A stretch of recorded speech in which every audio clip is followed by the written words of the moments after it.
welcome back to the True Gamer Podcast, a podcast hosted by two gamers for you, the True Gamers. I'm one of your hosts, Eddie, along with my bro, the Inverted Gamer himself, Ships. Bro, how are you doing today? I'm doing good. I feel like we had a good warm-up session before this. Yeah, we did. We had a Patreon exclusive. If you want to catch that, patreon.com/. Although it's a good thing that's not going on YouTube. That would have definitely got us cancelled, most likely. Yeah. Unfortunately, all the hilariously R-word stuff we said. Yes. It would have got us cancelled. But yeah, But which R-word are we talking about? You don't know. You have to find out. Patreon.com/Conbrosations. We're not that thing, just so you know. No. But anyway, Actually, I am. I have a statement for special educational needs for my dyslexia. Oh, yeah. that R word. Okay, there we go. That's the R word. Yeah, well, that's the only one that's important. So you can't come for me, you bigots. And you're Turkish, so it's the same. Exactly. How are you doing, bro? Yeah, I'm alright. Still not sleeping, but alright. Have you noticed? Mini rant. Rant. I did that the other day. I went rant, and I was like, wait a minute. Is that right? I mean, potato. I'm British, so it should I be once rant. wrote to text. Someone said something, and I was like, potato. But when you write it, just says potato. Freak! That's so dumb in text message. Oh, why did you say that? Potato. It's like, what? Are you an R word? Yes. Yes. So you're saying about your sleep? Well, not about my sleep, just something that's really bugged me. Oh, okay. 2 days ago, drought. We're in a drought. Yeah. Throughout summer, somehow still no sunshine, but a drought. I saw a satellite view of the UK. Oh, yeah. It's just and all it was yellow. like most of it yellow because it's just all of like the sun's been really bright. And in one day, still no cloud breaking. We've got flood warnings today. There are underground stations that are now underwater. Mm-hmm. Like, frick the UK, man. The UK can't handle I hate it. anything. They have actually shut down train lines because there were leaves on the tracks. Mate, they do. They shut down train lines if it's too hot. Yep. They shut down train lines if it's too cold. Yep. They shut down if it's too wet. If it's They autumn. Shut down if it's exactly too many leaves around. What can the UK can only handle itself if it's around about 15 degrees. There's no rain, no sun, no leaves It's falling just grey, down. yeah. Just grey box skies. That's all it is. Right. And they're like, cool. Well, all right. Yeah. And then the gypsies come along and they steal copper And from steal your some bike. lines, and then they're like, "Oh, the signalling failure, so now there's no trains." And so that's life. That is the UK. I saw the funniest thing. This is probably getting too risque for a gaming podcast, but someone was like, an American trying to explain racism to Europeans, right? Right. We just don't get it. None of it. Like, we just don't get it. It's not how we, especially if you're in London and stuff, like, you just don't get it, right? And then the American goes to the European, oh, they're like gypsies. And then they're like, and they're just like the bright red shining light thing. And I was like, I understand. I get it now. There you go. I just want my bike back, man. Anyway. Bro, sorry, I already asked how you're doing. Yeah, how are you doing? I'm doing okay. Unfortunately, maybe fortunately for myself, you never know. Unfortunately, I have developed an old addiction. I've redeveloped the addiction. Right. And it's only GamzMaster to blame for this. It's your fault. Bastard himself. He briefly mentioned it on the last podcast, so fully blaming him for this. Yeah. I've fully dived back into What do you Destiny expect 2. if you tangentially mention a 10-year-old game? Exactly. I have fully dived back into Destiny 2, and I bought the expansion. I bought the season pass. The new season dropped yesterday when they were the other day when they were doing the showcase, and it's fantastic. And I'm playing hours and hours and hours of that. And I just gotta say, fuck you, True GamzMaster. I'm sorry, it's all because of you. I was gonna be playing God of War, the older games, until God of War came out. Of course. I was hoping to maybe see my girlfriend and daughter, but Why? because of you, that's not happening. I hope you're happy. Let me make you feel even worse about this ridiculous outlay of cash. There are Destiny skins in Fortnite. Yes. Get fricked. So now I'm Now like how do you tangentially feel? related to Fortnite. Now how do you feel? I feel like less of a man, You should do. but I'm really enjoying myself because the game's really fun. Fucking hell. I miss I miss Destiny. Yeah, I got the expansion. I think it was 2 days before the showcase that they did, and the showcase that they did just before Gamescom. We watched it together on stream. It looks incredible. We'll talk about it a little bit later. And I was just like, yes, I'm back in Destiny. Yes, this is my life. This is all I want. And then people were like, do you like it more than God of War? And I'm like, yes, I like it more than God of War, because that's how much I like Destiny. Yeah, I think you were trying to explain this to me, and I don't get it, but there are people that all they do is play Destiny. It's all they do. It's all they want to do. Mm-hmm.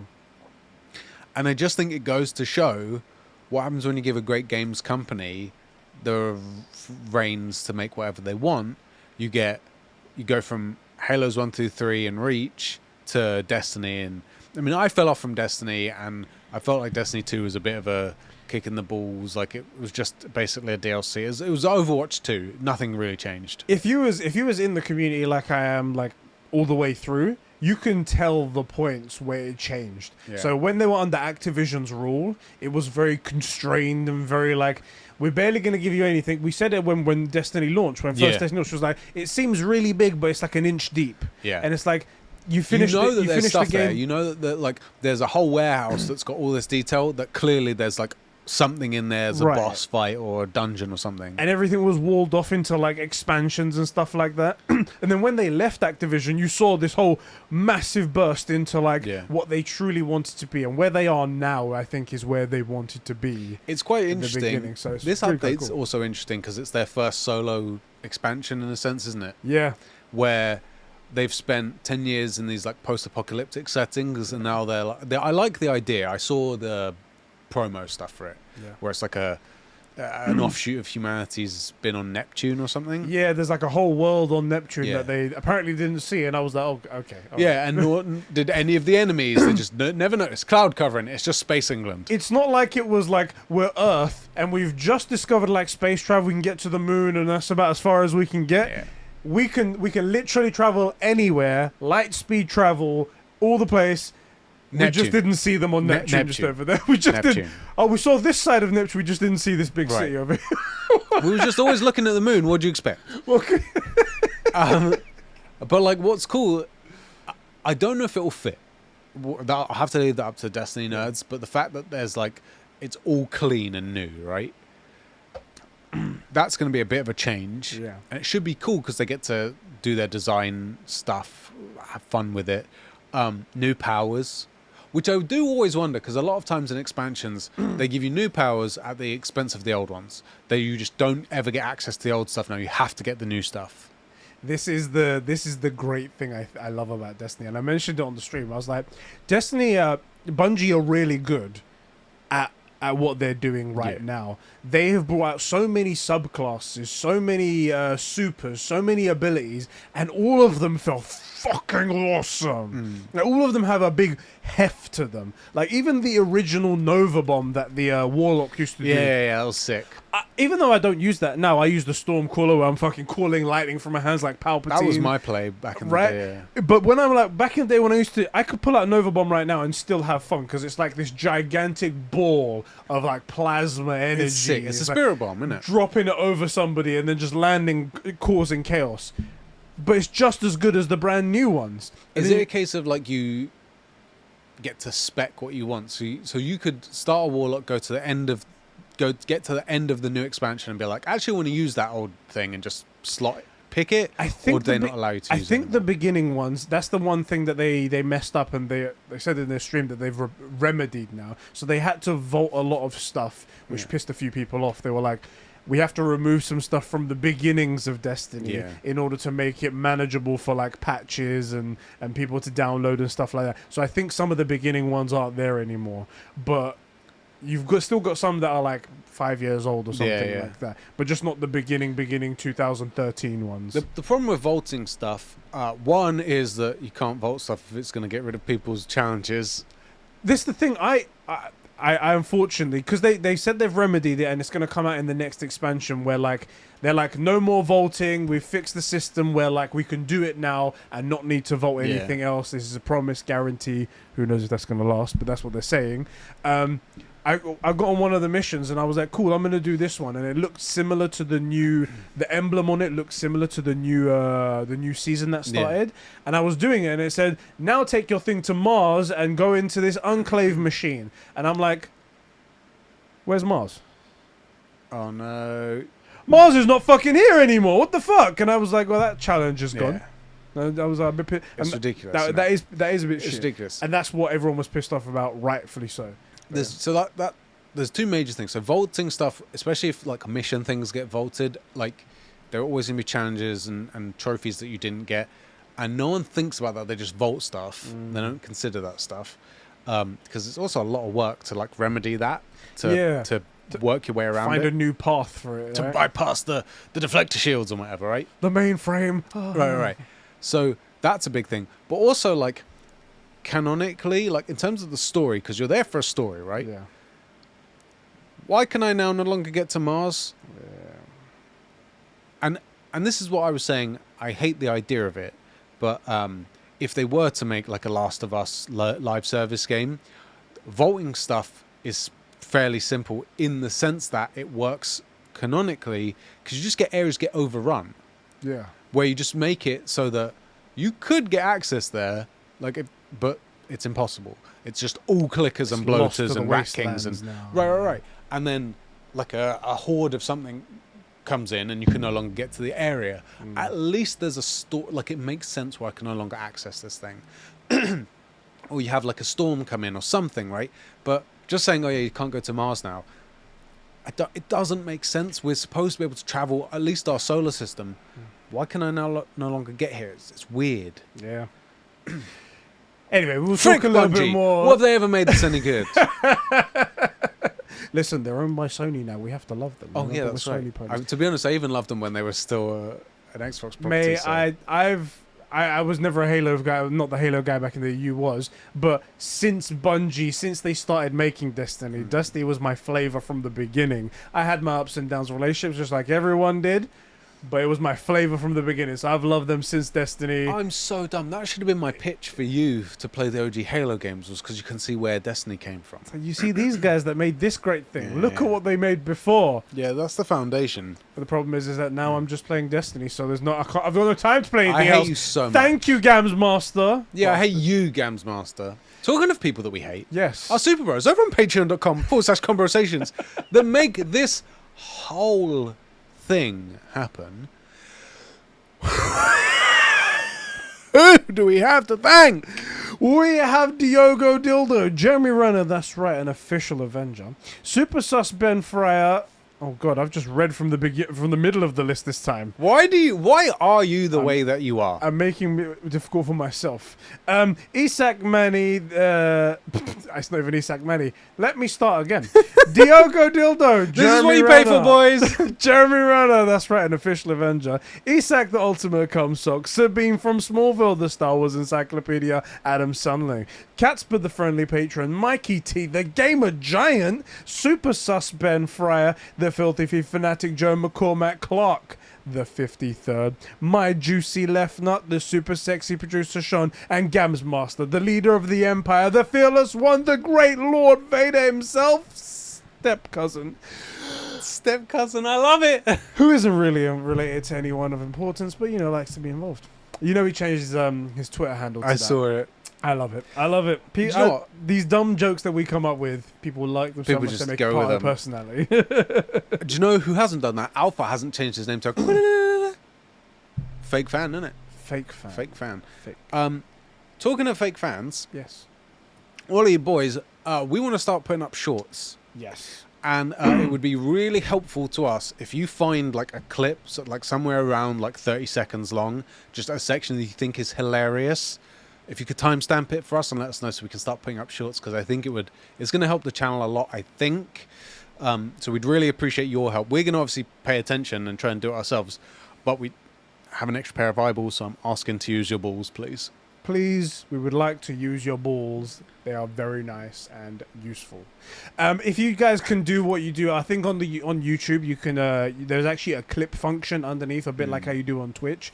If you can clip that part out and then post it in the Discord server, the Best of Conbrosations Discord channel, that's the best place. And then it all just like goes in there. People can have a laugh at what you posted, and it's good for us, so we can like go, yeah, this is a cool thing, and then we can edit it in a shorts function, and hopefully it means the channel grows, and then we get more bigger, and things get bigger and better for everyone. More bigger is more better. More bigger is more better.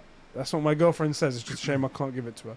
Talking to girlfriends, yes, my chick literally 20 minutes before I got here sent me a TikTok. I haven't watched it, but it's some guy complaining about talking about the PlayStation lawsuit.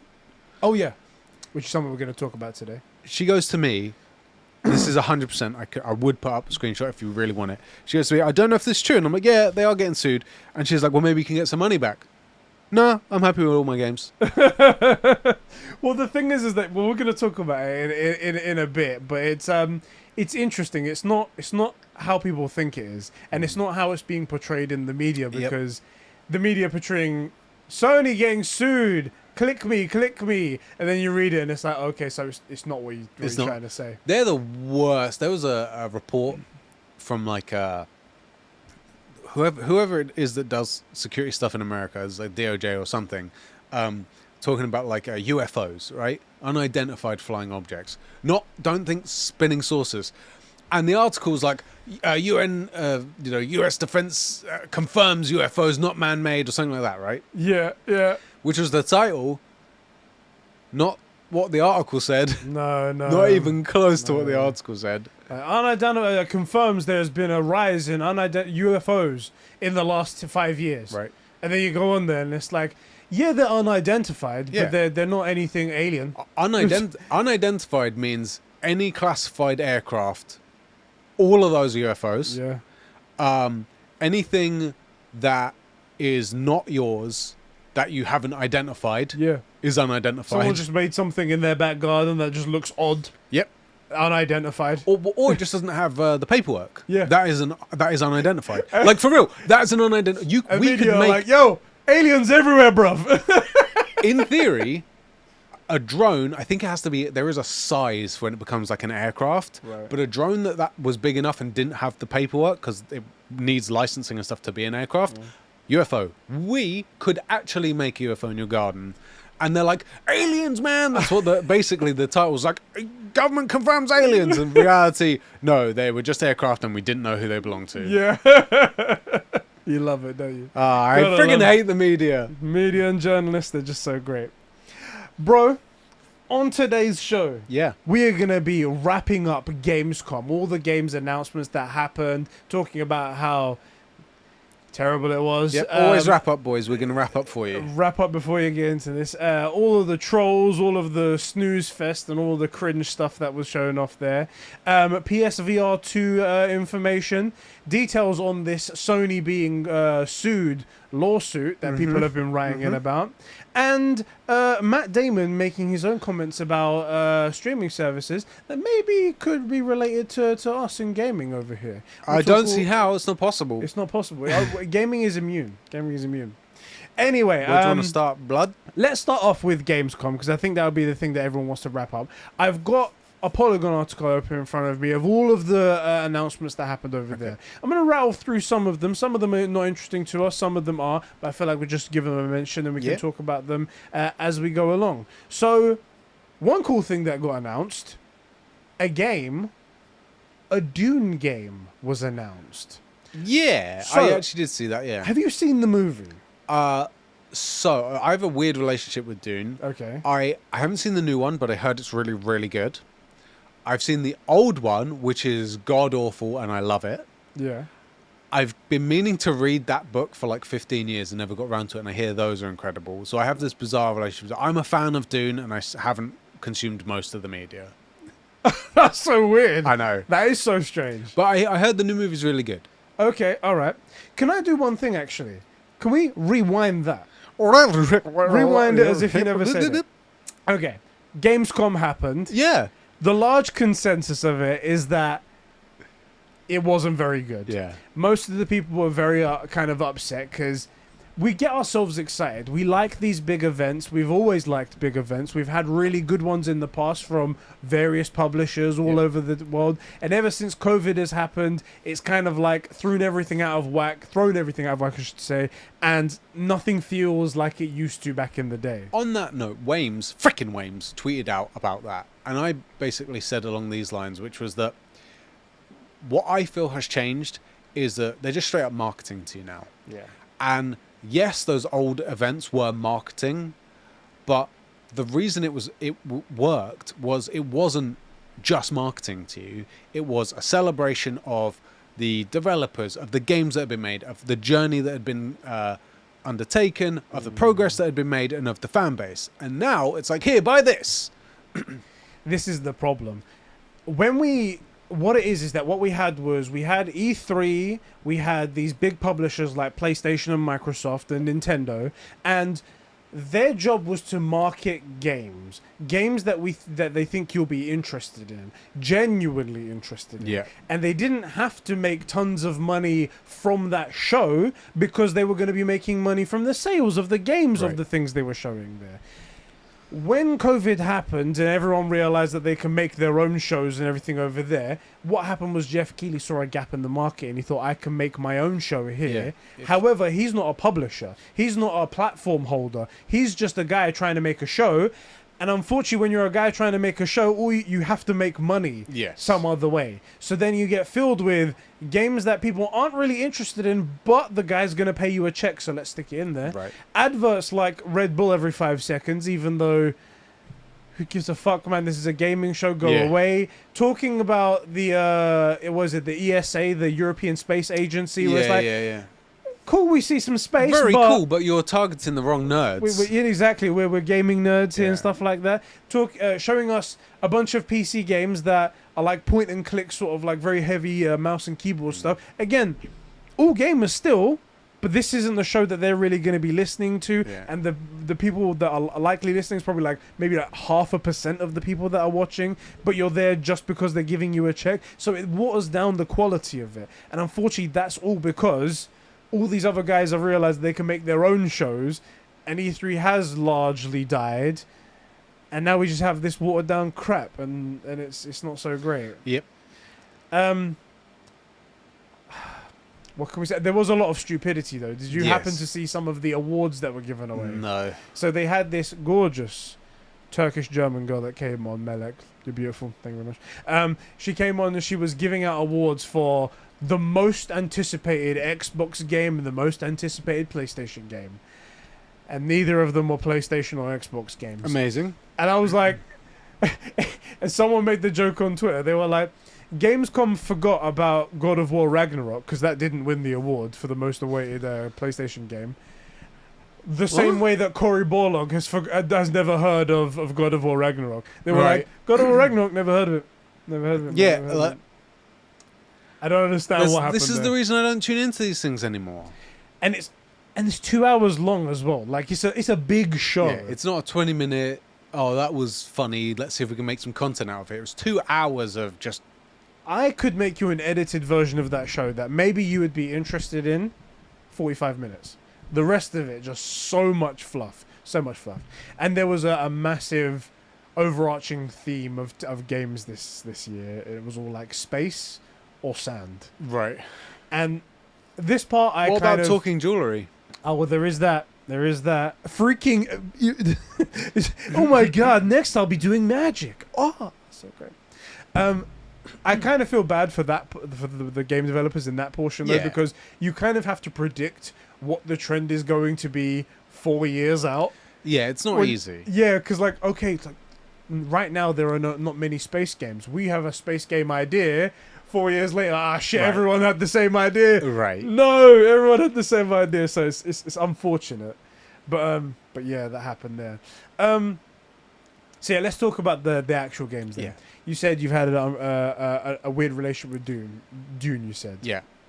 Are we pretending we didn't do that because you Shall- definitely shall forgot I to cut edit it out? or shall I not? You know what? Let's leave it in there. You're never going to remember to do it. I'll You're going never to do say you will. You'll just put the assets in and put it up. So I've never had any relationship with Dune. Okay. But when I saw it, I was like, this looks interesting. It was only a CG trailer, Yeah. and they showed some interesting landscapes, and they showed the weird like nose yeah. tube thing, and I'm Yeah. like, okay, interesting like that. And he jumps off onto a sarlacc that seems to be jumping out of Yeah, the that ground. is basically what it is. Yeah. Basically what it is. And then it comes out and it goes, Dune, an open world Yay. survival MMO, and I'm like, I feel like the survival bit's the problem because the basic gist is they're on a planet. I think it's Arrakis, and it's basically a desert place, Tatooine, which all our sci-fi fans know we haven't spent enough time on desert planets. we need to go back to Tatooine. Oh my man. god! But No, the basic- Jakku is completely different. The thing that's interesting about the books, it's not the planet, right? The planet has a resource called spice, which lets people travel across the stars. That's the basic gist. Okay. Super fuel, Not and for also your food then. So well, this is the thing is like the people that spend time near it get like they call it blue within blue eyes. So like it's have you heard that? I was gonna say that's why his eyes were so fucking blue. Yeah, in they call the it thing. blue I was within like, wow, blue. Yeah, so blue. It's because of the time around spice, and then they get like kind of some minor special abilities from being around spice that long. It's sort of like what comic books made us think radiation would do to you. Right. It's sort of like that. Radiation makes you strong and powerful. Right. Right. A superhero, Right. basically. It doesn't actually just turn you into soup. It's like you have all the cancers. Oh. Yay! But the thing that makes the story so interesting is weird. It's like the politics that's going on, right? So Paul, the main guy, is part of this house, House Aristides, and you come to Arrakis and stuff starts going sideways. Right. He's one of like 3 big houses, and the other houses basically wipe his house out. Okay. And then he sides with I forget their name. Basically the Sand people, your people, innit? Sound weird. You're right. Like if this was Earth, these would be the what do they call as Ottomans? nomads that go around the deserts with the camels. Oh, what are they called? And they're like famously great warriors and stuff. I forget their name. Frick, that's so annoying. But basically, he sides with the natives who know how to survive on the planet because it's a desert planet and it's not easy to get around. Right. There are like sandstorms that are deadly, these giant worms that are deadly. It's a death world. The planet's trying to kill you. So it seems like And he there's basically like starts a rich, resistance. It seems like there's a rich story in this. Oh my days, yeah, there's a ton of lore. And So why is it an open world MMO? that seems like a terrible way to do this because the point, if we're playing as Paul, the point is he is sort of, it starts out with him trying to get revenge. He ends up like, he's the prophesized one. So he ends up leading the Daemon. Is it the Daemon? And ultimately ends up like genociding a bunch of people. Right. This should be it's in the top 10. Top 10 genocides right there. But like, and it's really cool because by the end of the book, so I sort of know how the story goes, but by the end, Paul sort of achieves everything he wanted to achieve, and it hates the result. It's okay. awful, you know, like he gets success and it wasn't what he wanted. Again, I'm so confused then. Why is it an open world MMO? That's the wrong way to tell this kind of story, I would think. I would think so too. I mean, let's not judge a book by its cover, but The thing is, as well, I worry that people hear us just going, oh, they heard the word open world MMO and immediately start to crap on it. Open world MMO is incredible for certain kinds of storytelling. Yeah. It's brilliant for the right stories and terrible if you just throw it in there because everybody wants to hear it, yeah. right? So, like, it's not the right format for, like, God of War is open, but it's not really open. Yeah. It's like, that... Blurred edges sort of Yeah. directing you towards Yeah, it's areas. relatively linear as long as you're within... Areas open up and close off as the Yeah. game progresses, the story progresses. Exactly. And stuff It's like not truly open world. that. Yeah. That's the right format for God of War. And I would hope that Ragnarok isn't an open world MMO. It won't work, but the way 2018 did it, that's great. Yeah. Horizon makes perfect sense for that to be open world. That's the only way to do it, right? So I can understand why you might do that with this, but the problem is that there is a defined canon and story, where with Horizon it's all new. They can do whatever they want. They can make it fit to the open world because they make all the decisions. With Dune, like, it's all there, man. It's all there. It's like, for example, Harry Potter. If you're going to make a Harry Potter game where you play as Harry, open world, not the way to go. Yeah. If you're going to play as a random wizard in the world, open world's okay. Hogwarts Legacy. It makes sense. So I don't know what we're going to do because I'm not interested in any other character in Dune. Yeah. Dune is specifically about Paul Aristides. So, weird, man. Weird. Speaking of Hogwarts Legacy, Yeah. that was also shown off. And while Hogwarts Legacy is, Harry Potter related, and anything Harry Potter related is awful and no one cares, and It's everyone true. should just go and die in a grease fire, they showed off a trailer, and they showed off an aspect that actually is kind of cool. So they showed off a Paragon and Renegade system where you can be a dark wizard if you want to and practice dark magic, or if you want to, you can resist At Hogwarts. And at Hogwarts, it's when I say at Hogwarts, not like the teachers are teaching you. Yeah. The way that it was like this one boy and this one girl went down into the depths of like lower parts of the school, I guess, something like that, and they discovered a spell, and the guy was like, either I can use it on you, or you can embrace it if you want to, and he used it and he went all evil, and she didn't use it and she was all good, and they were fighting against each other. It seemed cool, and if it's a true choice, and if it has other ramifications during the school year or something what like spells that, you can learn and stuff. or maybe like there is there probably is going to be a bad guy in this story. Well, of course. If the bad guy maybe tries to recruit you because he sees you're going down a dark path, that could be kind of cool. See, that makes sense because you're ultimately giving children pretty much immense power. Yeah. And then you've got like the hero's journey or the villain or the fall from grace, right? Yeah. Like what happens if you really give 14-year-olds power?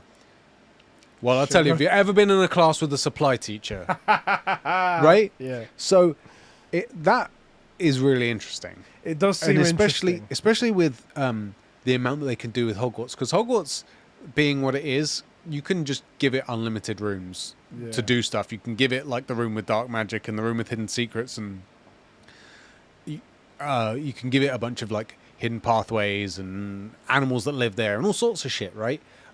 You can have the students like go out into the Forbidden Forest. You can do all sorts of stuff. Yeah. So you have free reign, and it would make sense that someone would be tempted. You think of all the people, just Tom Riddle, Yeah. just the one guy. One dude.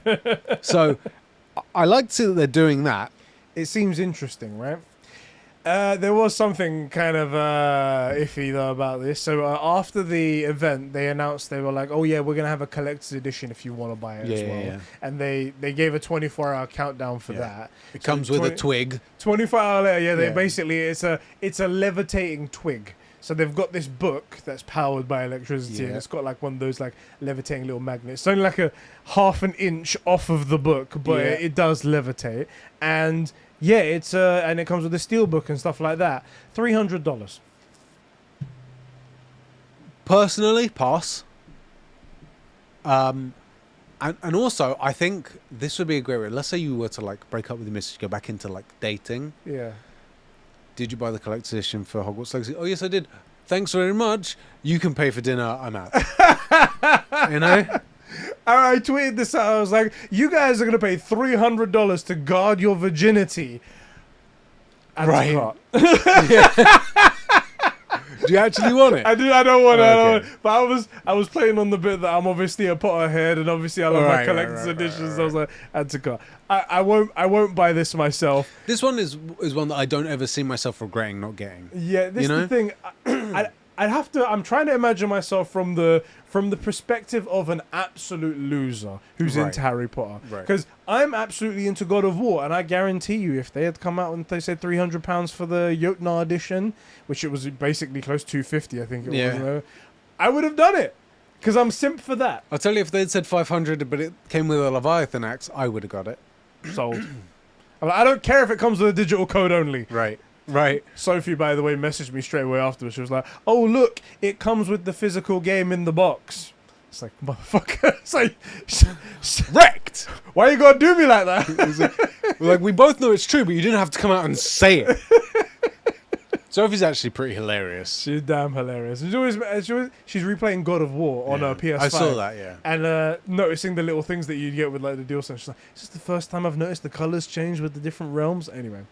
What on the on Yggdrasil? Yeah, when you're like moving the table. Yeah. It's sick, innit? Anyway, Hogwarts Legacy coming out. They everything seems to be going expected. February 10th, 2023. The next game that was kind of interesting, they showed Callisto Protocol again. Not much else really to do with it. They just showed off more. They just showed off more of the stuff. We already know we want it. The only question is how good is the story going to be? Yes. From our experience with the 2 Dead Space games that they made, good. Yeah. Yeah. Do you know something I noticed about this that's interesting? Not a full priced game. On PSN is $54.99, and PSN's the most expensive place first. It's the full MSRP whenever it comes out. And I was like, I mean, I didn't expect it to be $70, but I thought it was going to be $60, and it's only a little bit less than that. Yeah. But I was quite intrigued. I mean, if it's developed for previous gen, then I don't have any problems with that. Possibly. That makes sense to me. Possibly. That's the other side of this coin, right? Because we're always saying, look, if it's been developed for next gen, the costs are up. These guys have been working on Callisto Protocol for like 3 years or something. A while. Yeah, it's been a while. Presumably it's intended to run on PS4s and Xbox Ones. I think so. Well, it's likely not to have been so expensive. Yeah. Plus, as incredible as those games are, they're like simpler.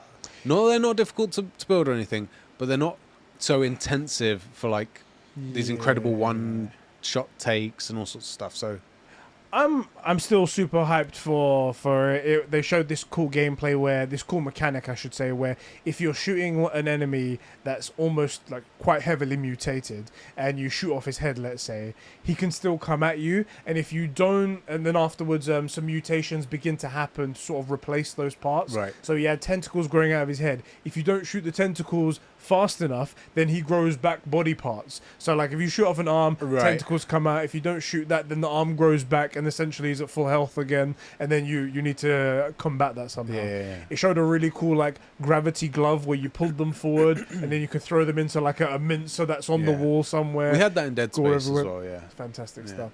And then they showed obviously one of the party pieces that they have where he was going down a chute.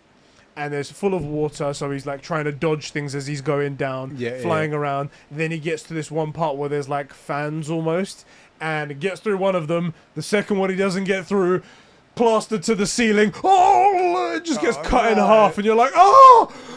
It's the moment from Game of Thrones where the guy with the mountain pushes through his eyes. It's like, ah! Yeah. What did I just witness? And that, because he's on a spaceship, isn't it? Yeah. That's how that Galaxy Quest, those aliens build the ship, right? You know all the like adventures that like Kirk goes on. Yeah. Like he goes down to the engine room and it's got like the boom, pff, spurts of fire. They backward engineer the engine to make that how it works. So that's the engine that it has. It's all unnecessarily, but they do it backwards that way. Exactly. So I know I've mentioned Galaxy Quest a few times. I really think you should watch it. You'd really enjoy it, man. You'd really like it. It sounds like something I'll be into. They showed off more Gotham Knights. Yay! Now, is Alpha happy or sad? Happy because they changed the release date again. However, they're bringing it forward 5 days. What's the point? I don't get it. All you've done is add more confusion to the mix. Now, it's not a lot. It's not a big thing. It's 4 days maybe. It was 25th of October. Now it's the 21st of October. Is there anything coming out on like the 26th of October that is scaring them? Not that I can tell. I mean, maybe they just want to get a little bit further away from Ragnarok or something like that, because that's like the 9th. I'm not really sure. Anyway, I have issues. I have issues with this trailer. Okay. One, it showed off more cool stuff that we want to know from the game. For sure. So they showed more villains, they showed a bit more of the Court of Owls, and they showed some like cool cinematic stuff. Yeah. It wasn't gameplay. And it's granted we've seen enough gameplay, that's fine, we've seen that. But the thing is, that's the thing that we have the problem with. So maybe you should be showing something that you've remedied. Like you've taken feedback, you're like, okay guys, we've done this to improve this. Have a look at the new gameplay. This is what it looks like. Because we know WB Montreal. We believe you can make a good story. Well, we know they can do good storycraft. Yeah. Exactly. So that's fine. It's the way I access the frickin' story that's the problem. Exactly. And the last time you showed it to us, you showed these damage numbers. You showed all these incredibly intrusive HUDs. Tell us what you've maybe taken on Reflections board. that were 5 times brighter than the thing causing the reflection. What the hell was that about? Anyway, and then they showed off this, and AI I was like, that it just waits for you to finish the fight. right? And they show combat in this, but it's not combat from gameplay. It's combat from a cinematic point of view. And I'm like, Which, of course, that's gorgeous. Yeah. it's gorgeous. And I'm like, but that's not what it looks like. That was my beef with it. Now, also, and I discovered this while listening to Colin Moriarty's Sacred Symbols podcast. Did you know that there is a controversy surrounding Gotham Knights? Another one? It's been remedied, but I want you to try and... I want you specifically. You're gonna have to... I'm going to read this article to you. Okay. And I want you to tell me what part you would be offended by. Not what part might stick out to you as odd or anything like that, but what you would specifically be offended by. You'd be like, gasp, I can't believe they did this. Okay. Okay? So I'm going to read it verbatim. I'm not going to change any words, just so you can hear right now. Okay. Gotham Knights, the upcoming co-op action from Arkham Origins developer WB Montreal, has been in a rough spot lately, rough go of it lately. Yep. The game was delayed of its original release due to its recent gameplay demonstration. While looking polished, it seemed not to garner... Hold on a minute.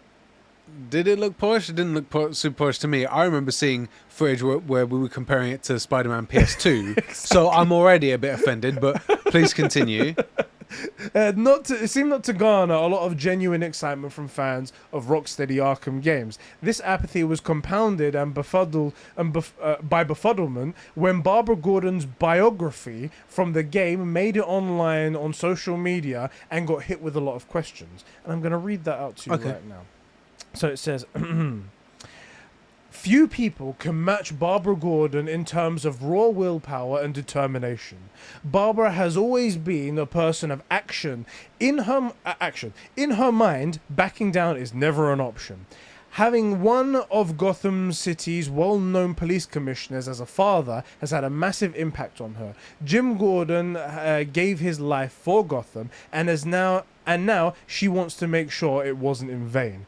After a face-off that put Barbara in a wheelchair, she became Oracle, a powerful information and communications expert. But her father's death spurred her to train and recover from her wounds, so that she could return to active duty as Batgirl. Now, I see your thought. Are you offended by anything that was in there? I can see a lot of people being offended by the idea that if you're in a wheelchair, you just need to work a little bit harder to not just to walk, but fight crime alongside Red Hood, Nightwing. That's the implication here. So I Also, was like, that's ridiculous. And we have the Batcave at our disposal, right? Why can't she be wheelchair bound? What a great cover if she has like a mech thing that hooks into her spine to help her as well. A bit like how the MCU did it with Rooney in it. But the thing is, so let's put this in it. So this is the thing. This is the backstory from the comic books. This is how it is. Yeah, she is right? wheelchair bound. She's wheelchair bound, and the thing is, that's how she gets over it. She trains. The thing is, every disability is different, and every wheelchair, if you're wheelchair bound, not every single one is like, okay, you've got a severed spine cord. That's the reason. And don't forget, she has Wayne Corp fixing her spine. And also, it's a fucking comic book. Yeah. We're not going to question everything else that happens in this, but it's like, whoa. Wait, how did you get out of a wheelchair? In a ring that works off willpower that's that runs out of battery somehow and refilled by a literal battery? That never runs down, though. Just bring that with you. It's a comic book, right? We don't question it that much, otherwise we start to poke holes in our own things that we love. Right. Anyway, people took this as, this is ableist. Sure. This is disrespectful to people who actually are disabled. People who are disabled are being almost told that they're lazy, and that's the reason why they're not out of a wheelchair right now. And I'm like, I laughed when I first saw it. I was like, yeah, she just trained it off. I was like, that's not how that works. But then I was like, it's a comic book thing. It is a comic, but also I think it would make a lot more sense for Barb, who ultimately is a little girl, if she did have like a mech thing, you know, like in the nightmare future that they go to with Batman, where Batman has killed everybody in Crisis of Infinite Earths. Yeah. If she has that thing, that makes a lot more like, if I was writing a story to have Barb be Batgirl in this way, I'd have that, because then she is a wheelchair-bound woman, obviously can't be Batgirl, and then Batgirl now can kick someone through a car because she has robo legs. She has these fucking robot legs. Right. That would have been cool. That's the way I would make. But this is the thing. I don't. Only crime that Gotham Knights did was they followed the source material. Yeah. Well, I think they just didn't present it very well. Like it's not like she was literally cut in half and then just overcame her problems. Like they made it sound like her leg got blown off in the IED in Iraq, and she just grew it back. Right. Because she wasn't lazy. It's like, no, that's not how that went. She just did her morning affirmations. I'll have 2 legs. I'll have 2 legs. That's not what they're saying. And then it was just a little bit of a bio. It wasn't a big deal. And they blew it out of proportion. The problem with the bio is it was so disappointing. So much of the game had been so disappointing. People were looking for flaws. Yeah. And Barb is supposed to be wheelchair bound. Yeah. At least all the Barbs that I really recognize. So, the problem is they follow a comic book character's lore from like the 70s. Yeah. All they needed to do was add a couple of things. Using advanced Wayne tech. Oh, that would have been it. Add 4 words. Yeah. Using advanced Wayne tech and training, she overcomes and blah, blah, blah. Comic book hero, right? Because, like, so much of the anything Batman is like the grapple gun. We said that, innit? The guy weighs like a tight 240. Yeah, and he's a lean 240. He's a big dude. He's like this guy makes Henry Cavill in Superman shape look small. Yeah. Ben Affleck is not a small man.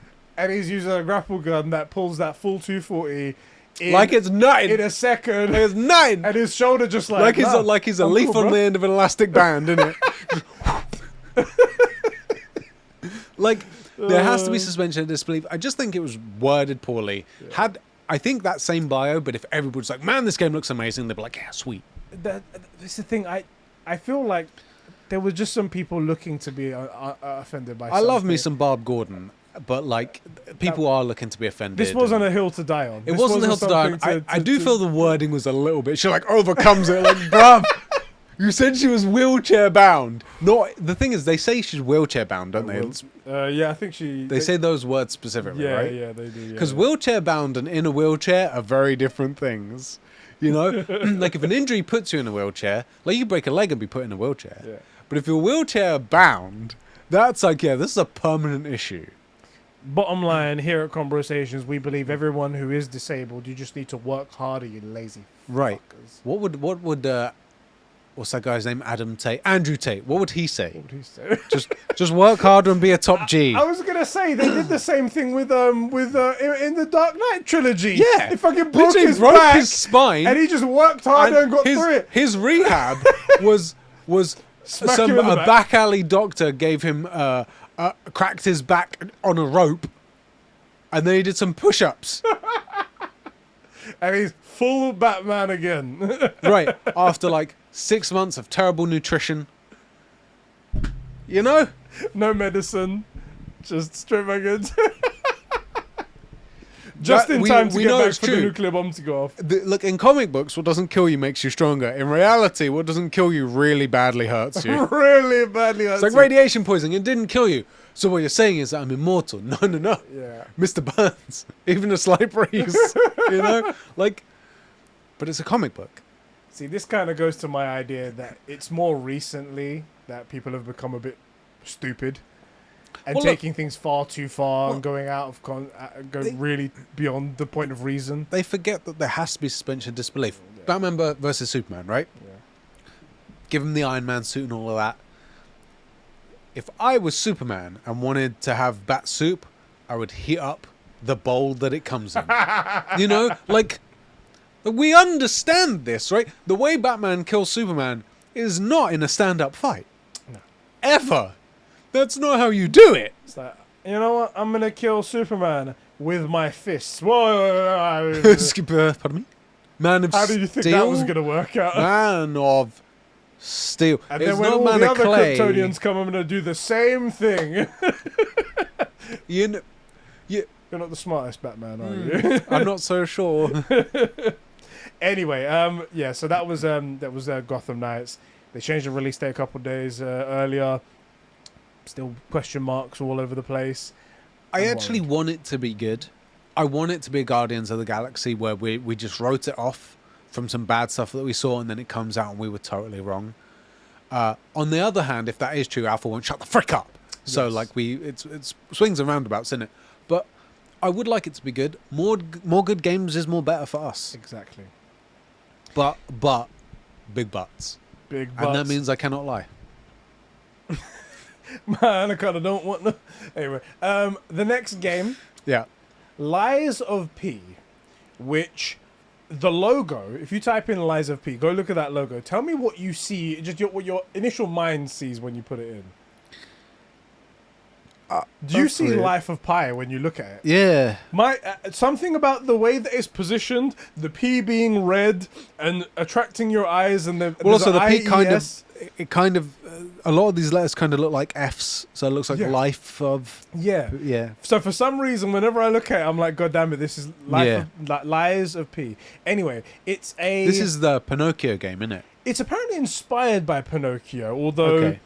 I don't know how much of it though. Because I was. Let me pitch it as you go to explain it. Go on. The way I had heard it was this is basically Pinocchio, but it's Dark Souls. yes, yes, Which the worst thing is, this is not my kind of game, but I want to play it. And same with Elden Ring. It's not my kind of game, but I wanted to play it. And I do think Elden Ring's probably incredible, but I just couldn't access it. You know?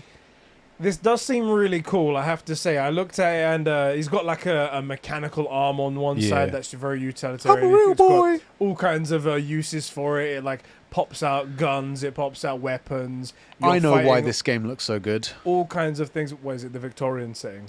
It's the Order 1886 Yes. style. It's like neo-Victorian Yeah. era kind of setting there, and you've got these like ridiculous enemies and bosses and stuff like that. It looks very Whoa, cool. hold on a minute. I do like the look of it a lot. Okay. Go on. I thought this game is going to be seriously edgy. I just found a picture of a dude who's like been sort of crucified from a bridge, and he has a sign on him. And in this small image, I'll send you this image. Tell me what the first thing you think Oh god. this sign says. Oh god. Come on, man, load. What do you think that sign says? Jesus Christ. Okay. So yeah. So imagine like the like a London bridge, and then a guy's Foggy hanging night, from like it. a night Jack the Ripper would be out on. Yeah. Guy's been hung from it, and he's got a sign, and it says APAB. It's not what it looks like. Is one stroke away from being an R. I thought And it was an like, I thought this game is really edgy. It's a dude crucified with the sign Arab. Yes. I was like, where did Arabs come into this? What the fuck is? So that was a bit of a shock. That was a shock. I gotta right say, there. it looks really good. It does, and gorgeous lighting. And now we know seems it's racist as well, so it's perfect. Perfect for us.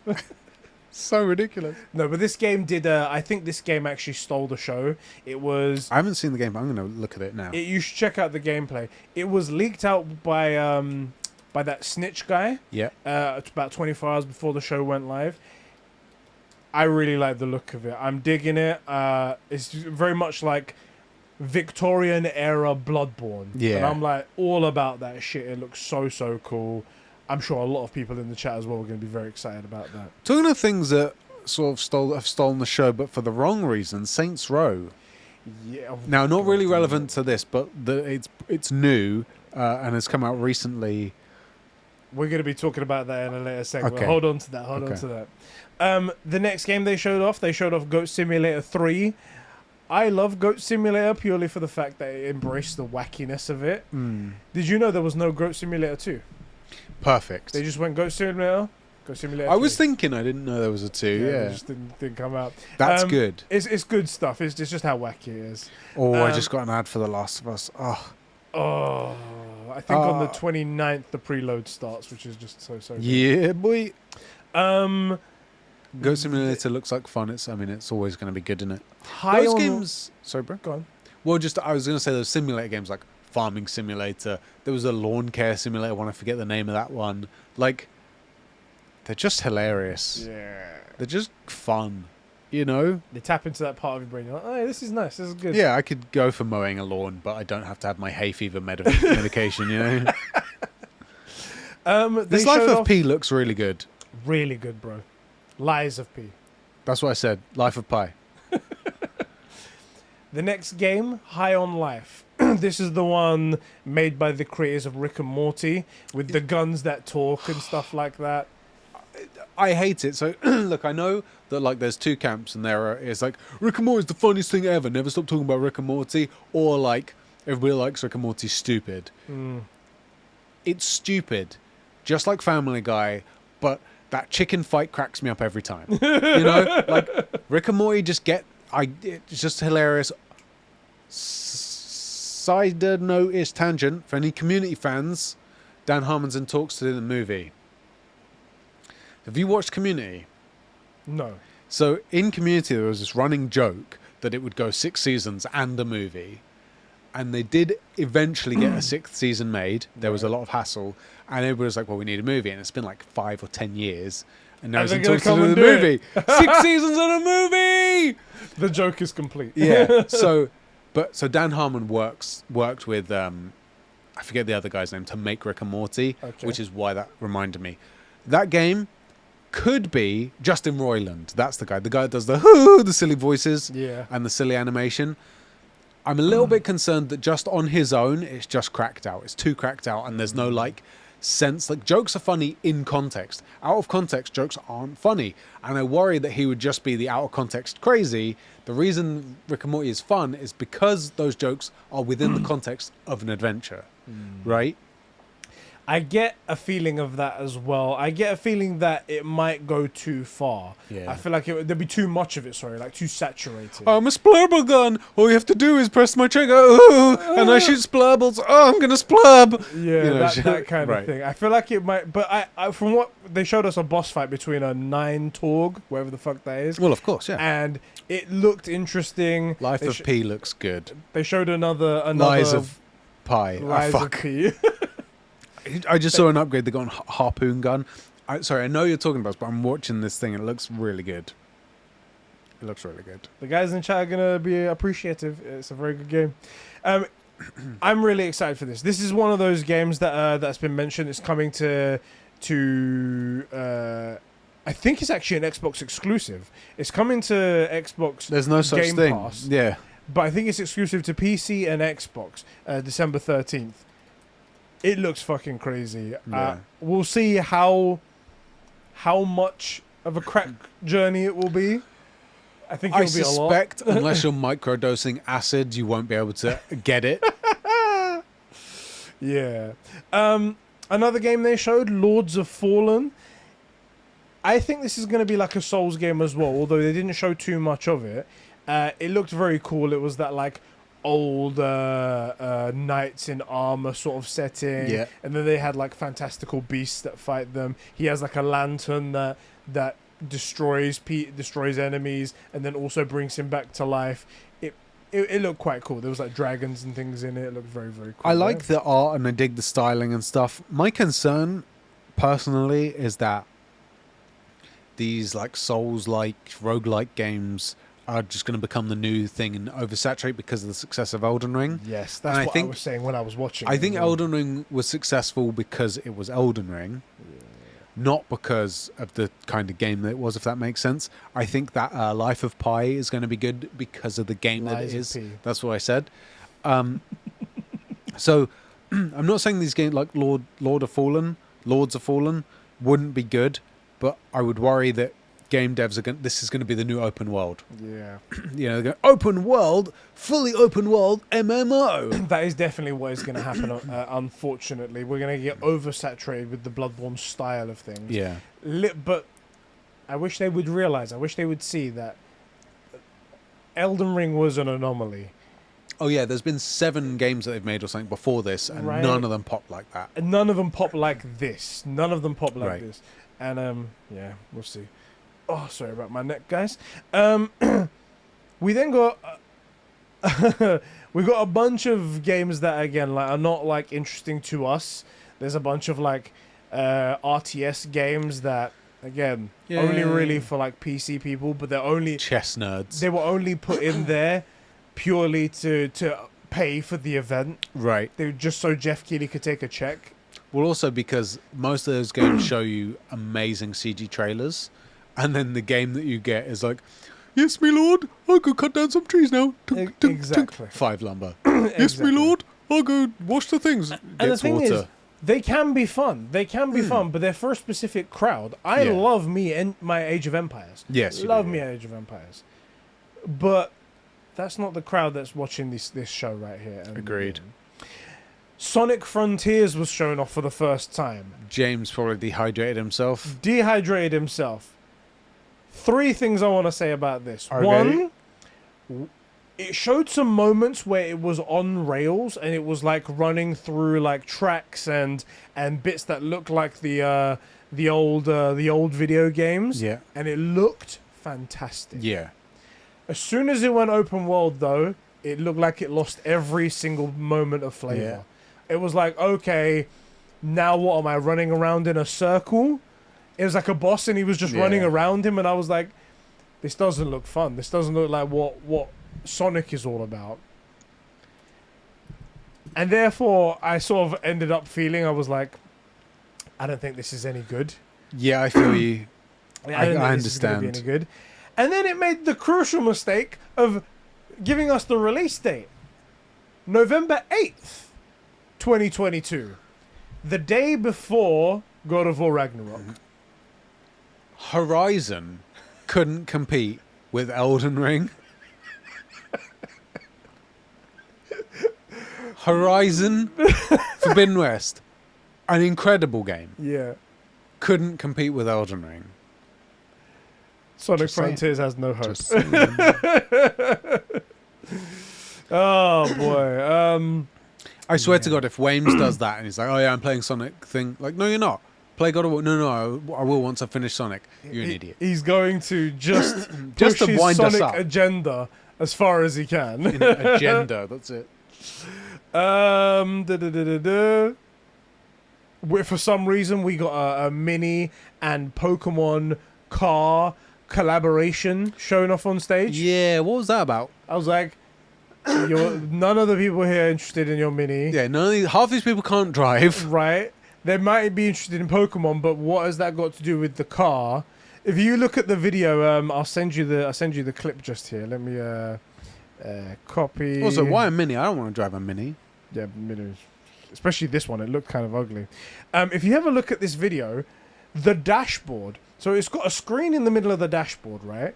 And it shows Pikachu like using his like Thunderbolt. Right. And then the entire dashboard lights up as well. And I'm like, could you imagine that driving down the road, just sparks flying in front of your face, just like, yo, what the hell was that? Do you remember how your parents used to make you feel like turning that light on in the car when they were driving was illegal? Too distracting. Turn it off. This actually, for once, is.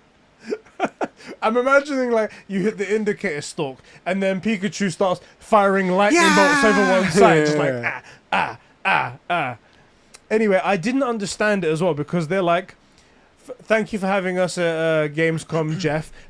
Mini have come up with a slogan just for this this collaboration with Pokemon called "Play On," and I was like, what has this got to do with anything? What's Yeah, this they got didn't to do show with Pokemon stuff. They didn't show, like... They Thanks, Jeff. They showed one funny thing. And I don't know if this projector is in the car or if they brought a projector. Right. They didn't say it, but they were projecting Pokemon, the game, on the wall. And I was like, so are you playing that in the car? Well, how useful is that? Like, once if I'm stopped specifically behind a white lorry... Yeah. And shouldn't I be concentrating on driving? Maybe if we're stranded, I don't know. Right. Anyway, it was very odd. I don't understand what that was all about. And then, the good stuff. This is the good stuff that happened here. Hideo Kojima came on stage. He just came. He just came. Technically on video. Then in subtitles comes in Japanese. Comes in Japanese. He was on he was in a video. Jeff Keighley presented him. Hearing from my good friend Hideo Kojima, we're like, oh, here we go, boys. Hideo. Death Stranding 2, Silent Hills, MGS. Come on, give us something. And Hideo Kojima comes out to announce that he's starting a podcast exclusively with Spotify. What a fucking troll. What just a waste of an audience in it. I love that Hideo Kojima has the power to convince anybody to give him a slot, regardless of what the fuck he's going to talk about. He's trolling Microsoft. He's like, so yes, we're going to be making a game using the cloud technology. It's going to be so cool. See you later. Right.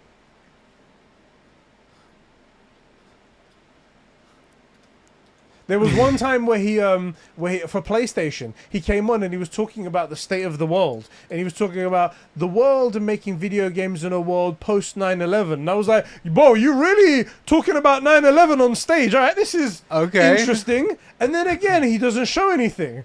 And today he comes along and he's like, I'm making a podcast. Go and listen on Spotify. It's like, we wanted a game from you, you troll. You fucking troll. Yeah, so Hideo Kojima's making a podcast. Go search for that if you want to listen to him. We did see something called Outlast Trials, which is a horror game. Do you remember Outlast from back in the day? Yeah. Definitely not for you. No, definitely not for you. Not my thing. But it looked very scary, very weird, and oh boy. Yeah, there's some stuff there. There's a lot of anime stuff. Obviously, nobody cares about that. Just skip straight past that. Impacts of Genshin, something like that. Right. That actually is the worst type of game. It's like a pay-to-win MOBA style. Yeah? Yeah, no good. And then they showed off a game that was kind of intriguing. It's called Everywhere. And they couldn't fully explain what the game is, and I think that's because of the type of game there is exactly. Oh, yeah. Sean posted this on the Discord. It got delayed or something, and I didn't even know people were looking forward to it. Is it? I'd never heard... I think it was never mentioned before. Maybe it's a different game he mentioned to you? Let me try and find it. Everywhere. The thing is, you won't be able to understand it from the thing. So let me try and lay it out for you. So, as far as I can understand, it's a bit like Ready Player One. Right. So they make the world, and inside that world, there are like games on each side that you can go to. You can go do some racing. Yeah. You can go do some shooting. You can go do some potion making over here. Yeah. And it is whatever you make it. And I think they're trying to aim for that, but in a video game. Kind of ambitious from a studio that I've never heard of. Developer called Builder Rocket Boy. Intriguing, I think. I think it could be, if they can pull off something so brand new, so innovative, and so out there, it could be something quite cool. Although it's very difficult. I don't know. How do you feel about what I've described there? I'm trying to find the gameplay so I can... Like I said, you might not even realize it's gameplay because it shows you like a bunch of landscapes, and then it shows you a bunch of different things that don't look the same because it's all within a world. I'll tell you that when you search Everywhere game, the second autofill thing is NFT. Ah, that's weird. So I would be concerned that they're going to be the guys that try that. I don't understand, guys. You can let me know in the chat if you get this. I hope I've explained it right. It's just a world, and then within that world you can do all kinds of different things and play all kinds of different games with people who are also in that world. Yeah, sort of like GTA or... Yeah, but like even GTA is just sort of like, okay, it kind of has to be within the realms of reality. GTA. Yeah, within. Whereas this is, again, just like Ready Player One, where it's like, there's a section over here that's like retro games. Yeah. There's a section over here that's this Gundams and stuff. And I guess they say like the community is going to be making this game. It's like an open world Forge. Yeah. You make you sort of take hold of a section and make it into whatever you want it to be. It's a very interesting premise. Very interesting premise, and I thought it was worth mentioning. It could be really interesting. One or two things is going to happen. The people are going to really run with it, like the GTA maps and the Forge maps and stuff, like what you see people making in Dreams. Yes. In fact, this is my prediction. People are going to really run with it, and you'll get what people make in Dreams and all of that. And then a few losers who think it's fun to break things will just come in and ruin everything. And these people, the incredible creatives, will just stop because it isn't worth their time just to have some nobody destroy 20 hours of work. Yeah. And then they'll leave. That's my thing. Perhaps, yeah. That's why Dreams works, because no one can ruin your thing. Yeah. Right? You build it and then you show it to people. Like Minecraft, like people can only affect your world if they can access your world. Yeah. So you can build these incredible, like, you see those people that build like the Death Star and stuff in their Minecraft worlds. That would never happen if everybody had access to that world. Yeah. Right? It would just turn into a dick. That's what it would turn Right, into. exactly. It's the only thing that could survive. Which is what it should have been to begin with. You know, the 2 power stations funneled down to... Anyway. Anyway, those were the games I think were worth mentioning. There was, as I said, a lot of filler in between, a lot of crap in between, and you can go find those if you like. But overall, kind of an underwhelming show. Yeah, it's really sad because a handful of those games individually look really great. And given the appropriate presentation, like I think High on Life, The Legends of the Fallen, Life of Pi, and Hogwarts Legacy. Yeah, Callisto like Protocol. Yeah, given probably just a tweet, those would have absolutely banged. Yeah. But put into a lackluster show, people don't remember the highlight, really. They just remember that the show sucked. Yeah, it was just sprinkled. It felt like the meat of the show was the fluff that nobody cared about. Yeah. And that these games were sprinkled in between them. And unfortunately, that led to a lot of people going, you know what, Jeff, just why are you bothering with this shit? Why are you wasting our time? If you're gonna do that, at least make it 1 hour so we don't feel like we lost a huge chunk of our lives. I feel like if Jeff was making you a burrito, it would be empty wrap, bite empty wrap, bite empty wrap, mouthful of burrito, empty, empty, empty, where it's just the wrap, another bite of, like, you know, filling. Like, that's how it feels like he does this, and it's just not right. It's just not working. Anyway, it's unfortunate. As I said at the beginning, I feel like it's just because, like, we had that unfortunate situation where the world pandemic fucked everything up, and some people realize that they don't need to be at these trade shows that cost so much money. And then Jeff just saw an opening, and he's capitalized on it, and he's kept on going. If you see an opening, stick something in it. I get it, Jeff. I get it. I totally, fully understand. But, you know, that was all the games that was shown off. Yeah. And I don't want to make sort of like a break at this point, because then we could talk about one other thing that was shown, a hardware thing, and then move on to the other stories that we've also got. So, bro, guess what? What? This is the True Gamer Podcast. Come into your eyes and ears every Saturday here at youtube.com/Conbrosations1. And on podcast services around the world. You just got to search for the True Gamer Podcast, and you get us right into your ears or right into your eyes if you're here on YouTube. If you are here on YouTube, hit that like button. Leave us a comment down below. Tell us how we're doing. Talk about the games that we mentioned. Talk with us so we can have a nice conversation with you. It'd be quite fun. And if you like what we do, subscribe to the channel and hit the notification bell so you can get our videos as and when they happen, or when YouTube just decides to post them to your feed right there. If you're on podcast services, rate us 5 stars over on Spotify or on Apple Podcasts. It really helps us out. It really helps us rise up those ranks. And yeah, it's really awesome. If you feel like, though, that you want to take your support that one step further, that little extra mile farther. Little extra mile. Little extra mile, just a little one. So it's a kilometer. No, it's not. Kilomile. I made up a new unit of measurement, like a parsec. If you want to take an extra mile, you can head over to patreon.com/Conbrosations, how this show is funded, and you can kick us a couple of bucks a month, where you can get exclusive access to the Conbrosations podcast, which we're going to record next week. That's right. You can get access to this podcast at the $5 tier the day it's recorded before everyone else. You have to wait in line like a peasant. Exactly. For just $5 and be named a true gamer. Just like a bunch of people. You didn't have it ready, did you? You You didn't have it ready. You're doing the whole read and didn't have it ready. Look, I'm a professional. I'm going to have it right here. Let's go right here. I love it. Talk amongst yourselves, boys. Yeah, just for a few seconds. You can benefits over here. 1 second.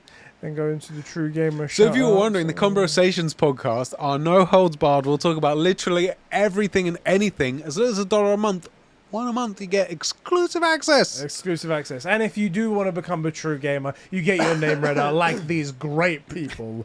Adam, the high quality potato, Jeremy Horde, GamzMaster, Sheps is Crusty Right Nut, Isak Manny, The Bat Fan, Adam Sunling, Clark53, Mikey T, Sab2557, Joe McCormack, Super Whale Ben, Cats Coral, # The Boys Season 3, Make the Nice Guys. Is that actually where it ends? Yeah, that's where it ends this time.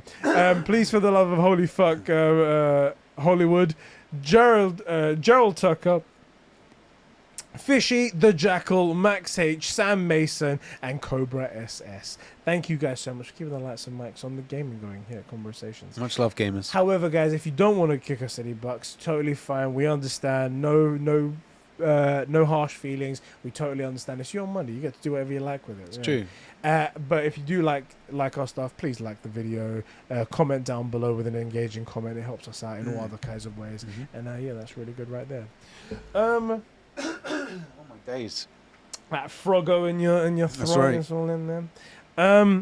Okay, so before we move on, I want to read out some comments from some people that were that left in regards to this event. Okay.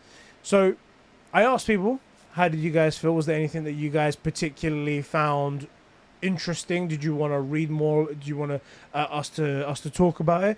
And some people have written in. GamzMaster wrote in and he said, "G'day bros, hope as well. I'm sure it's already been discussed, but Gamescom Space and Sand Edition was aggressively fine. The only incredible games we saw was Destiny 2's expansion, and of course, the game of the year being released 4 days earlier, Gotham Knights. In all seriousness, the game looked like there was one game that looked like Forspoken, but looked pretty awesome too. And I think that's pretty much a good summary of the how whole have they show. improved on it? 2 talking bracelets? 2 talking bracelets. Trooper Dingleberry, who also wrote in a comment last episode that I forgot to read out. Sorry, bro. We're going to read it at the end of the show. He wrote in, he goes, Callisto Protocol makes me happy to see more of.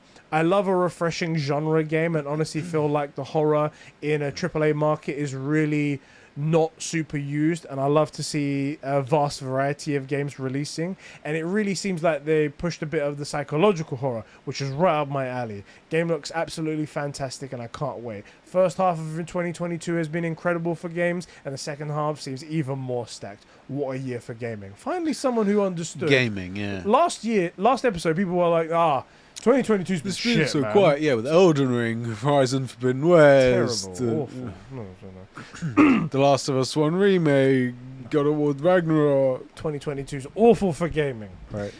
Diogo writes in and he says, Combro balls. And he says, Gamescom was boring. 90% of space games and CG trailers that I stopped watching. Does he include those throat clears? Yeah, Like clear your throat now. CG trailers that I stopped watching the event probably in about halfway through. And then he goes on to a question. We'll go on to the next one.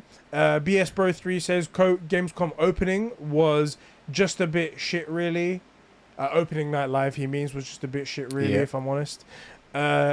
BS Bro 1 Trekkie Alpha Aquila says Gamescom was Like the zero G game, because I had flashbacks to the old ISS sim. I watched the Future Games show and enjoyed that, but was easily skipping a few of the games that I didn't like the look of. And that's all he says on that. He says final thing: Gotham Knights. It changed its release date. After so many delays, it's coming earlier, Friday instead of Tuesday. Yeah, boy. Um, Anybody who plays that game is also a Tuesday.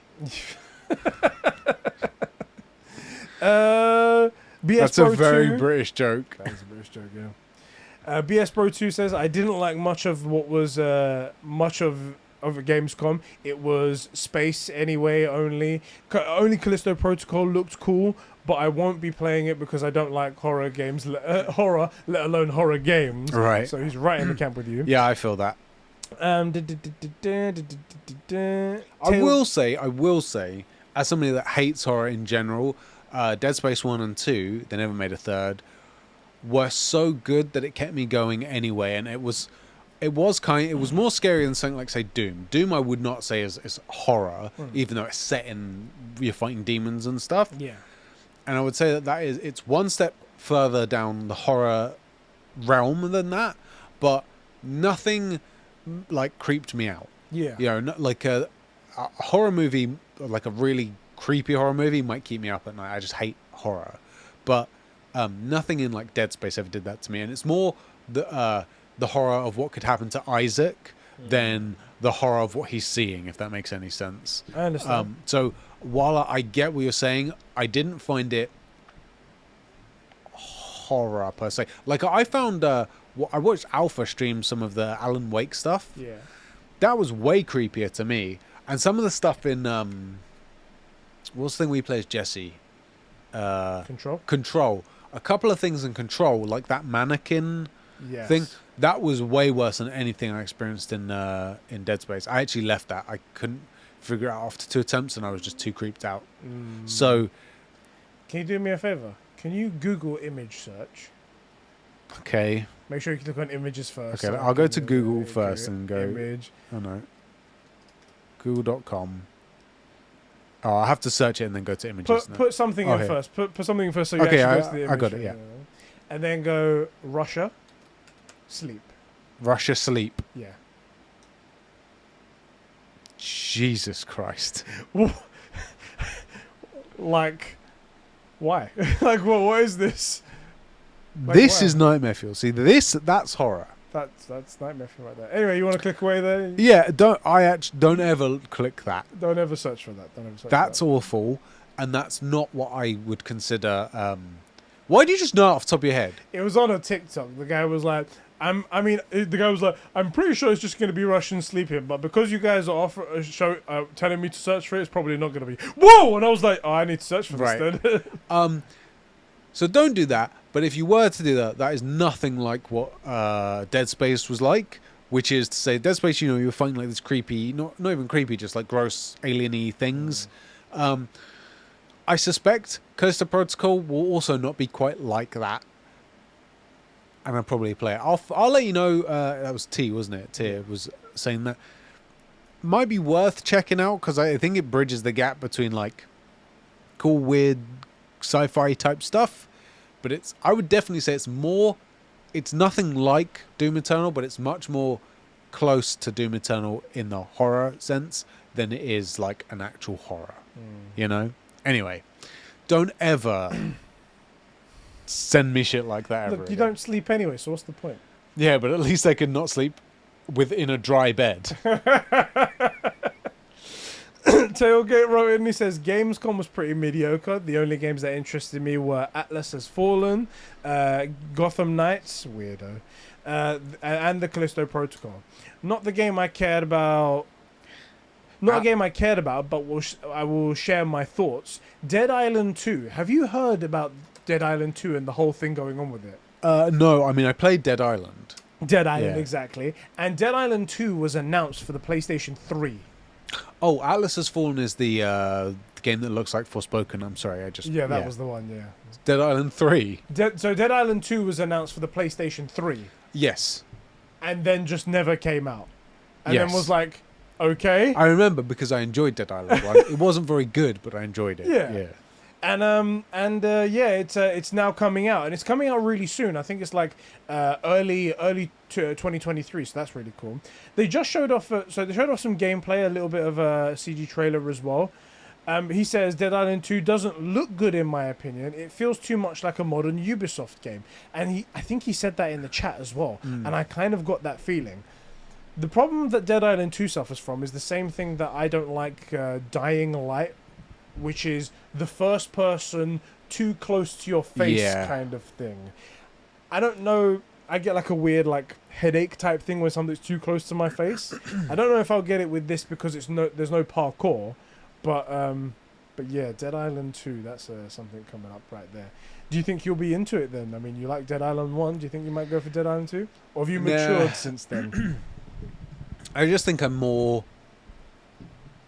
I pay a bit more attention to where I spend my time, and I don't think I am going to give the time to Dead Island for it.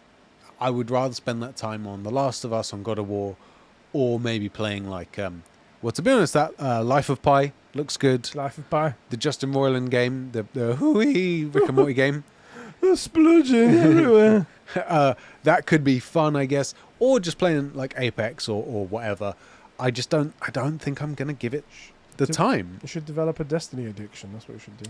That sounds like a reasonable thing to do with my time. Yeah. This was a funny part. Let me actually ask you a question talking about Destiny, because it is somewhat relevant. If someone was to go, okay, I want to play Destiny and I want to jam with Ed in the endgame content, realistically, is it a case of buy Destiny 2, or is it a case of buy Destiny 2, buy 5 expansions, level up through all of them, and then get to Neptune?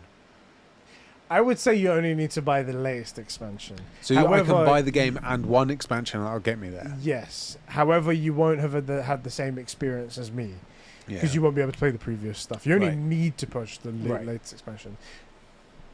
Yeah. And what would be my time investment? So I buy Destiny 2, I buy the Neptune expansion, and I'm like, yo, Ed, I want to jam with you. Like what we did with the Division 2, and it just never worked out. 30 hours, 40 hours. It's a bit of a grind, but... And that's to get us to the like, where we can do the dungeons level, together, yeah.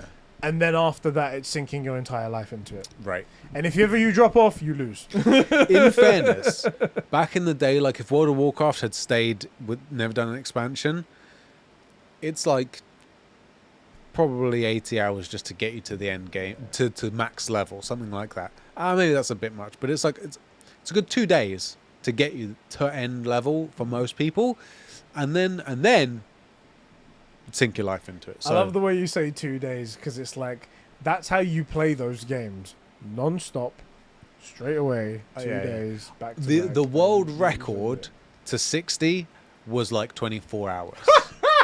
And that was world record. That was the guy, like, speed ran it. And the thing is, the average isn't far off from that, because that's how people play that game. I'm talking these guys will, because things have like different leveled areas, and they would have mages, because you could so the mage class could make a portal to major cities and to certain areas. So instead of fast traveling, where you had to get on an airship, go across the thing, hit the loading screen to the second. The world was split in 2 halves, and it was a loading screen between the 2. Otherwise, it was open. It was a 5-minute journey roughly. You get on. You go there, loading screen, you land, you go where you're going. Or you'd have these griffin things that would fly you across the map, where you would just portal from city to city. So even running that, you're talking 24 hours-ish. Let me just double check that. You see his virginity right there. That's right, you just can see it rearing its ugly head, trying to come back and join me. Let me read the bit that Tailgate was talking about here. He said, the best part of Gamescom was the bit where the ESA lady showed up and said Among Us. So there was the woman in space. I was incorrect. Oh. By a long way. Joker earned the title for world first level 60 in just 3 days and 20 hours. Just. This was in 2020. Just. Shaving a whole day off Joanna's previous record. Jesus. A whole day. Yeah. Oh, hold on a minute. That was 3 days and 20 hours from the launch of the game, not time played. I want time played, you fucking idiots. That's stupid. What was the time played? Well, obviously he was playing for 3 days straight. Well, that's the thing is, people, when you're doing stuff like that, you don't really sleep a lot. Yeah, it's like when in Destiny, when the new raid comes out, there's always like the first person to beat it, and it's always a group of people who have been up for 24 hours straight and they've played it, Right. and they've beaten it. That's the way it goes. I'm just curious now. We're in the land of World of Warcraft now. We might have opened up a sickness. This is stupid. The time played was actually a much more reasonable 3 days and 7 hours. Oh, that's all right. He did take a break, in fact, a couple of times. Meaning that he slept for 13 hours in 3 days. So 3 days and 7 hours to speed run sounds to 60. better than your sleep schedule, at least. Yeah, and he was probably a hunter, would be my guess. So just like it's the Filthy hunter. fastest way to get there. Anyway, So yeah, Tailgate says the best part of Gamescom was the bit with the ESA lady, the woman in space on the space station, talking about how great of a partnership they have with gaming. I don't know how. She showed up and she said "Among Us" on the space station, and then in the chat And then we all someone went crazy. vented We was like, and- we're gonna eject her quick. She's sauce, she's sauce. Anyway, she didn't say anything. She didn't acknowledge the meme, which was very upsetting. Okay, and then did a Monster Monster Man going along saying Kojima plugging his Spotify podcast with the massive Spotify original was funnier and funnier when it was plugged the same day that the director of Smash announced his dev diary. Phenomenal to see more Callisto Protocol gameplay, egregious amount of space games, proud to see Monkey Island coming back. Dead Island 2 was obvious, although it may flop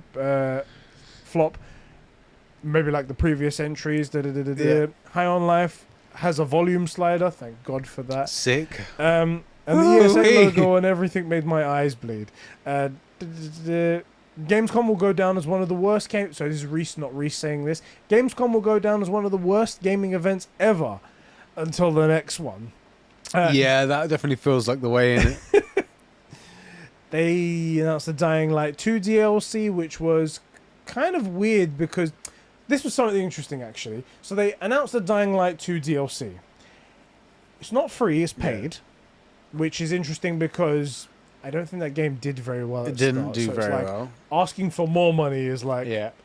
I don't know how you're doing that. Yeah. But also, like Reese says here, tonally inconsistent. They showed off a world that was like, okay, it's a realistic world. There's zombies around, fight them, blah, blah, blah. And then they showed off this like fantastical setting where it's like Mad Max almost. Yeah. Where it's like, hey, there's a pit here and you're like a gladiator and you're fighting other people in the world, but also zombies at the same time. And I was like, this looks better. But also, again, you're charging people for it. Right. And I get you probably put a lot of effort and you require that money. But you didn't do this in the first place, so maybe you need to rethink your strategy again. Yeah. Anyway, that was particularly weird. As someone who got some enjoyment out of the franchise, I hate seeing them fall into the epic and quirky trap. See, this thing, he feels the opposite way about it. He feels like maybe they should have stuck true to their roots. It's unfortunate, man. Sonic Frontiers releasing a day before a particular Sony exclusive. Is this game being published by the same guys that made Horizon? Hogwarts Legacy trailer didn't do anything for me. Still waiting for the post-release videos to see what the game is really like before buying. And not sure how I feel about Dead Island 2. It looks like a good bit of fun, like a lot of modern games. It's focusing too heavily on being funny and quirky and cool. Or maybe I'm just old, who knows. Nah, I got that feeling as well. They kind of were trying to be like that as well. Yeah. Mikey T. Missed most of Gamescom. Maybe a blessing from what I've seen afterwards, really. But we're going to talk about the new Dualsense in a second. But what are your thoughts of Phil Spencer? Okay, it's a different question he's asking now. I'll ask that in a minute. But there's no. Okay, that's all the thoughts on Gamescom. Thank you very much for writing in there. Yep. Thank you very much. I appreciate that. Let's talk about the new DualSense Edge controller that was revealed at Gamescom Yeah. and put on the PlayStation blog post. So, Let me read directly from the PlayStation blog post. Introducing the DualSense Edge wireless controller with ultra customizable control for the PlayStation 5.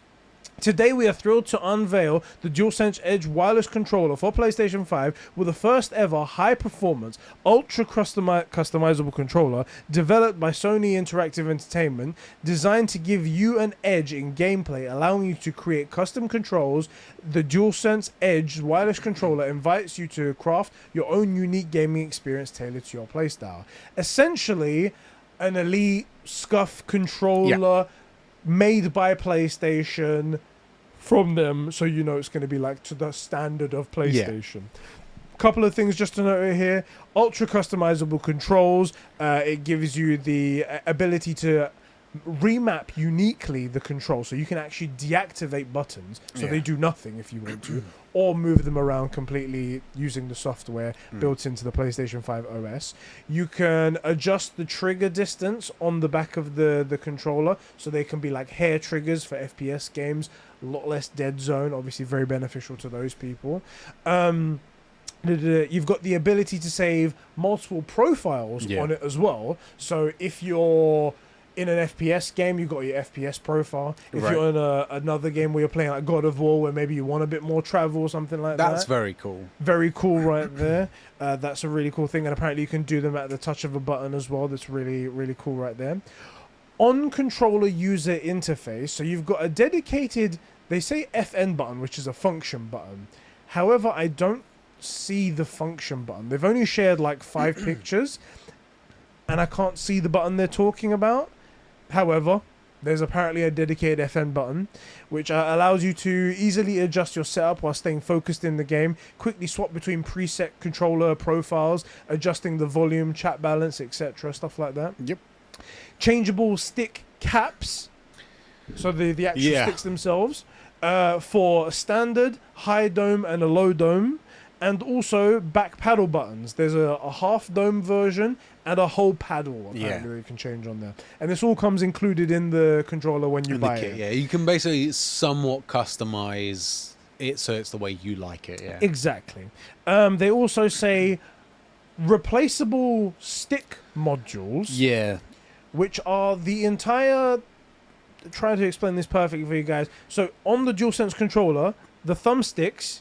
Not the sticks themselves; those can be taken out, like we mentioned before. But the whole module underneath, the bit that takes the input from the analog stick and puts it into the game. Yeah, the whole unit can be replaced. Yeah, bit controversial for me. I think this one. I think this is a bit of a weird one. So they're sold separately, but they can be replaced over there. And then also it has all the other DualSense features: the haptic feedback, the built-in microphone, touchpad, etc., etc., etc. It also comes in it with a carry case as well, in case you're traveling to esports events. I guess. Anyway, this was announced. Have you got pictures up, by the way? Have you Not on my screen, but I know what it looks like. You know what it looks like, guys. I'll put a timestamp so I can put it up on the screen as well for you guys. I think it looks very sexy.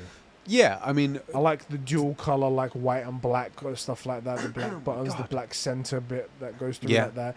The light bar as well is a little bit different to the light bar that we've got on the thing. It's a bit more of a translucent thing. Looks very cool. I mean, it looks cool. I'm not one of those people that sort of displays my controllers, so I don't really care how it looks. I only care how it feels and how useful it is. Let's just quickly address the elephant in the room: replaceable sticks. So I am someone that has had. Or my DS5 has stick drift. Just before you go into that, can I actually interject with a word from Cryptic? Yeah. Cryptic writes in, he says, new PlayStation controller mechanisms with changeable sticks is bad. A con and just Sony wanting to sell overpriced replacements instead of fixing their flimsy-ass controllers. Also, get juice on Streamcast.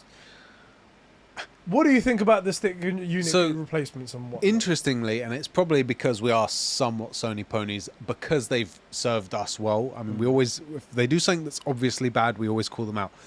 It seems to me that my take on this was more positive than that, which was that if there is stick drift and that is just maybe a flaw in the design or whatever, or something that keeps happening they can't fix, that it is much more cost effective for you to replace the sticks or any stick that's giving you trouble than to buy a whole new DS5 or one of the what are they calling these? I forget. DualSense. No, the Pro. DualSense Edge. Edge, that's it, the Edge, which is going to be more expensive. Yes. So it's just a cheaper way to keep your Edge going. That's the way I viewed it. Now we'll have to see if that actually is the case. The other side of that coin is that my DS5 does have stick drift. I notice it two times often on menus where the cursor will be there and it will just start doing this, which is stupid, but it doesn't really affect me. And then playing certain games, like say like God of War or something, we'll be looking at a view and then the view will start panning a little bit, just slowly. Right. Otherwise, for me, it hasn't been a big issue. If it was significant, I could see it being a big issue. But for me, because I'm either playing a game where I'm actually looking around and doing something, or I'm playing Apex where it's constantly getting input, and so it's not drifting because it's being moved somewhere. Yeah, it's being. So I don't, and at the level that I have it, I don't see it really as being a problem. I wouldn't bother replacing the sticks if I could. Even if they were a $5, I wouldn't bother with it. It's not been that intrusive for me. Right. I can see it being much worse on other people, and if that was the case, then I think I would rather spend £5 or £10 on the stick units if that actually fixed it. It seems to me like a way to keep you in a higher paying controller longer than having to buy another one. That's the positive angle of it, right? There, because that's how if it feels had they not done a replaceable stick thing, had they done it the Xbox route where you can't replace them, then the alternative is to buy a whole new Pro controller, a whole new Edge controller. Now, they haven't said the price on this, by the way. I'm expecting it to be expensive. I'm an idiot. I'll buy it. If it's half the price of a collector's edition game, I'll buy it. I'm going to say right now $150. The SCUF controllers are above that. Are they? Ooh. Yeah, let me just double check because I don't want a SCUF controller. Don't want to tarnish SCUF's good name. Yeah. Yeah, so just the very first one that comes up on I just googled SCUF controller PS5. Comes up with 5 of them. The cheapest one is $199.99. £200.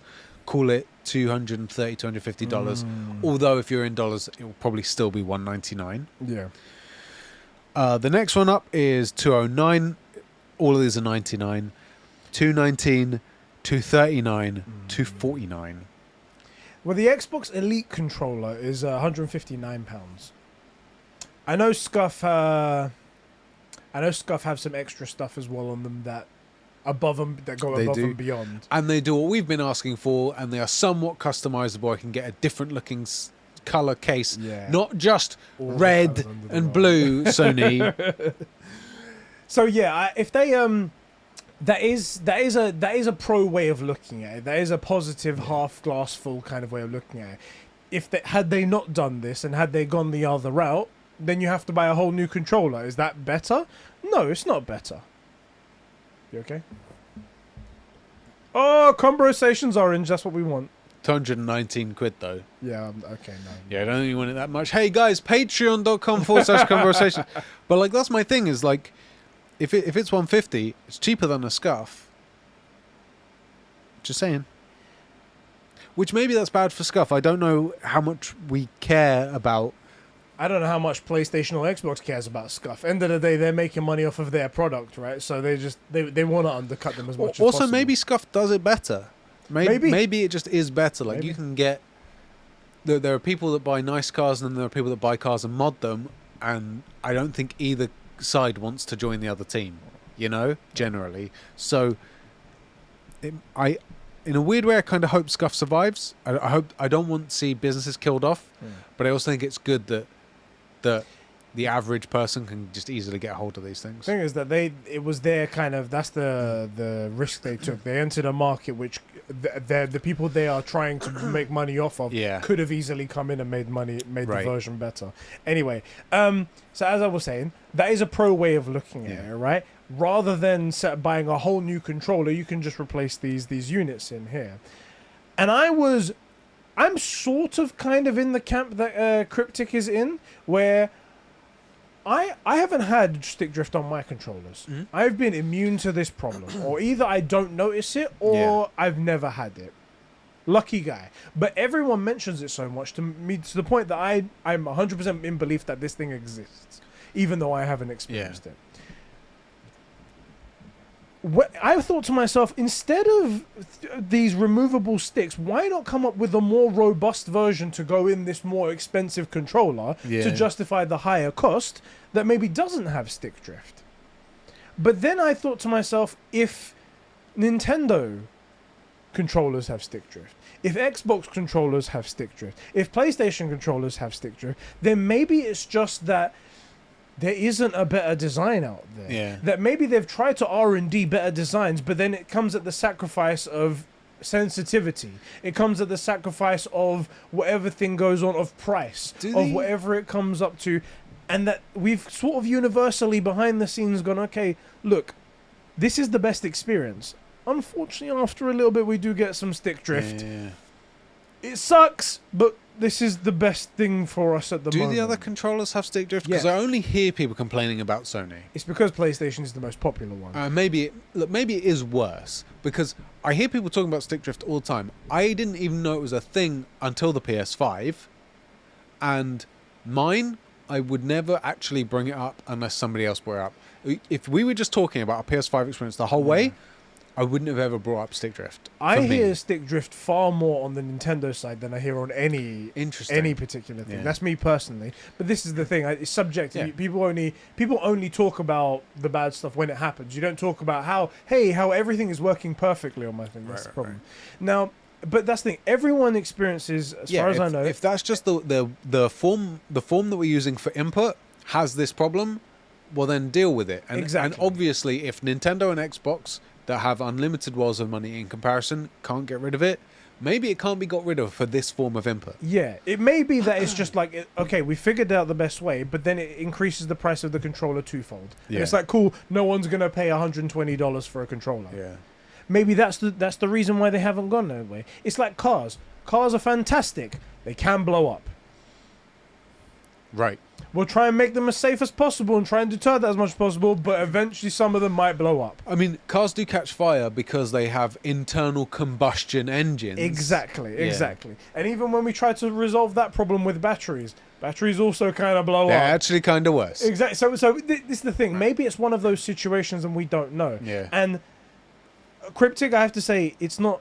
And that's why I don't think that it's as bad as you're saying, because it's not a Sony problem. This seems to be a controller problem. Yeah, well, if you come from it from a perspective of like, so rather than fixing it, you're making it a replaceable part, then I can understand why you'd be like, why not just make it better? But yeah, maybe they know how to make it better, and maybe once it was done, it would be cheap, but it would cost them hundreds of millions of dollars in R&D to actually get there. Then that still doesn't work out because they have to make up that money somewhere. They have to make it more expensive somehow, and right, to make up the cost. So if you assume that it's just like, well, why don't they fix the problem? Which I actually kind of thought that was the issue, because I've only heard about it on the Dualsense. So I was like, okay, yeah, it's a Sony issue. I didn't realize it was an everybody issue. If it's an everybody, that's what you're using, isn't it? That's where you notice if it's an everybody issue, then it sounds like it's the way of getting the input in, and we agree currently this is the best way to do it. Everybody has this problem. This actually seems like I was correct in that, okay, maybe we can give you ones that hopefully will have less stick drift. And also it might be that they don't understand what is making things have that stick drift, or it could be, are you guys familiar with stacking tolerances? So in engineering, let's say you got to make something and you get 1 millimeter of variance, right? That's a tolerance. And like it happens in cars, you can get two cars that are the same, and one just will not work right, and one is the premier, the best version they've ever made. Somehow the engine has 100 horsepower more than it should do, and because in that car all the tolerances are stacked to be great, and in the other car all those same tolerances where every individual part passed are all stack up to be wrong. It's called stacking tolerances, and that might be the case with stick drift, where everything is within range, but for some reason this one, when all the things put in your controller come together, it's just awful. So they give you a different one in the hopes that the tolerances will be different and stack up differently and it will work better. And if it's affordable, look, if these stick units are 30 quid, I'm not buying one. Yeah, that's the. If they're a fiver, this is where it comes down to. Yeah. This is where it comes down to, and it only makes you question. It only makes you have to, where there's no information, you have to then think, this is going to be bad. They haven't released the price for the console. They haven't released the price for the replaceable parts. They haven't replaced anything like that. They've just given us the information for it.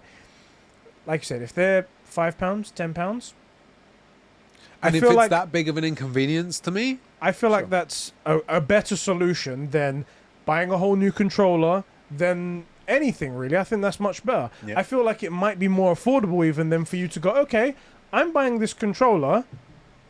In the long run, it might be better for me if I was to be suffering from stick drift all the time. Maybe it's a certain type of movement that a lot of people are doing that I'm not doing. That they're going, you know what, I've lost 3 controllers to stick drift. I've basically paid for an Edge controller. If I had bought an Edge controller, I'd have saved all this money like that. Also, maybe the Edge controller just comes with 1 or 2 spare.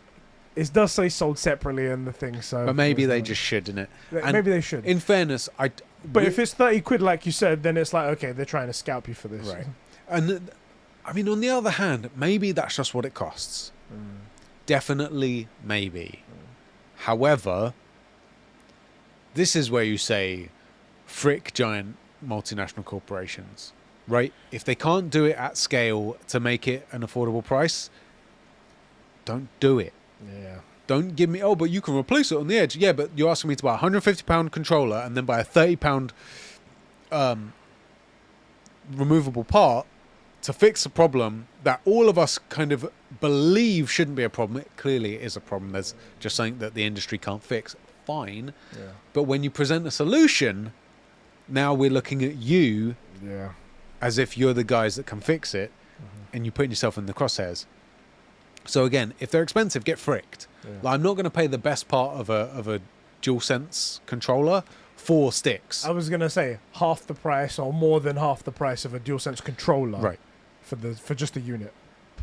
Dumb. As of right now, I do generally believe that Sony is quite good at this stuff, and they probably will come out reasonably priced. We will see. We will see. What if they come out and they're like $17.99 and no one buys them and they suddenly drop to $11.99? We'll know that they tried to scalp us, right? And that's my thing, is never do that. Just price yourself fairly, and you'll make way more money if you price yourself right than if you price yourself for like maximum profit. Yeah. You will always do better by giving value where it's needed. Yeah. But we'll see. Now that we addressed that elephant in the room, how do you feel about the Edge controller? Do you feel like it's something for you? Do you feel like you might get it? I am interested in it. I am interested also. I'm interested in it mainly because, well, so you're suddenly now in the market because of Destiny. I was going to say, that was literally going to be my point. Before that, I was like, I don't need no other controller. You remember? I said... What do I need hair triggers for? I said... What do I need this shit for? I remember I said, look, I play Apex. This would target me, but you don't. Maybe if you got back into Destiny, you're like, yeah, but I'm never going to get back into Destiny. And then, boom! Update, DLC... They just need to show me the Lightfall trailer. And suddenly we're both, and I gotta say it does look good, and it looks like a cool concept, and I love that they're actually playing with the new powers and stuff. So there's some cool stuff going there, and now I think you're starting to see a bit more about why I loved Bungie so much, because they played with that between Halos 1 and 2 and 2 and 3. There's a lot of movement that they make and updates, and anyway, love Bungie. We're now both potentially in the market for it. If it's the right price, so look, I'm not paying 200 quid for a scuff. Yeah, 200. I don't play enough Apex for it. I don't intend to play too many more multiplayer games. Even if all the boys are like, we all find a night where we all want to play Modern Warfare, one night a week playing Modern Warfare or the next Warzone or whatever with the boys isn't enough for me to invest 200 quid. But if it's like 120, suddenly I'm interested. Yeah. I'm interested in this. I did like, as I said, I did like all of the little points on them. The being able to fine tune the triggers is really cool and appealing to me in terms of FPS stuff. I don't know how I feel about the sticks being changed into the high dome versus low dome. I mean, we both came from the PS3, so we're used to the high dome. It's not concaved. It's Convex. convex. That's that's where it. where it domes up. Where it domes up was like that. Convex sticks. I prefer that because it gives me more chance to hit the stick. Yeah, yeah. But we've now had the concaved sticks for ages. They're fine as well. And we've loved them. Difference though is that we've been playing mostly single player games with those sticks. True. If you're playing an FPS where speed and real accuracy, especially for me when I'm playing Apex, is all PvP. I specifically am trying to shit on that Swedish kid, right? Isak. I know he's not Swedish as well. I just wanted to wind him up. Think of it, it's Adam high quality potato. Oh yeah, Adam. Yeah, get fricked. Fuck him. I thought it was funnier to call an Icelander. Icelandic. They're basically the same thing anyway. They are pretty much the same. Yeah, Viking, Viscount. How do you tell the difference? So I think now with that, actually the stick might. I mean, is it going to make a real difference? It's not going to turn you from a 1KD player to a 2KD player. But if it Straight double overnight. Yeah, if it's just a little bit more comfortable or something, then maybe. I am interested in the back paddles though. They're the first ones to do the heart. There's like half a dome. So if you imagine like those sticks, like half of it instead of a paddle, and you have the option to change them for a paddle if you want to, which is included all in the box. It'd be very interesting to see how that works, and I wonder. It's one of those things that you told me about. Like you need to train yourself to use them. Because they're not things that you've ever had on a controller before, but they are in a nice ergonomic spot where your fingers lie, and you're like, okay, I need to learn to use that. Yeah, because sometimes you'll grip and press the buttons. Yeah. I would say what it is it's not the same as switching games. When you go from like God of War to like Destiny, all the buttons are different. It is switching games once and then back again. So it's almost more confusing. Yeah. It's not, I need to learn a new thing. It's, I used to know this. Why can't I get this right? That's the problem. Yeah. And also you'll find that, like, some people go, I want the biggest paddle I can get so it's easier to hit. It's also more likely that you'll hit it when you don't mean to. Yep. So you have to try a few times. I would probably recommend, regardless of if you get it and the way it's set up, you're like, I like this. Let's say you're going to play 10 games like that, then switch out for different paddles and play 10 games, or maybe 15 games because you've made a change, and see what actually ends up working better. Yeah. But I like it. I do like having those paddle buttons because it just means for things like when you're jumping, if you make one of the buttons jump, you don't have to take your finger off the analog stick, so you can jump and aim at the same time, and that split difference makes a difference a lot in gunfights. Yeah. Yeah, that's the controller. No release date, no price, no nothing. Let us know if you're interested in that controller in the chat, guys. What's the max you'd actually pay for one of these things? I'm not buying it at 170 plus. Yeah, I think 170 is my limit as well. I was gonna say 169.99 is probably the upper limit, and even then, I'm probably saying no. It's a premium that price. Yeah. It's premium that price. But there is it's a lot still of a lot tech cheaper in than it. the Scuff, though. Yeah, a lot cheaper than the Scuff. It has a bit more customizability and a bit more repairability than the Elite controller, so there is that. Although, do you know what? I don't know if this is just...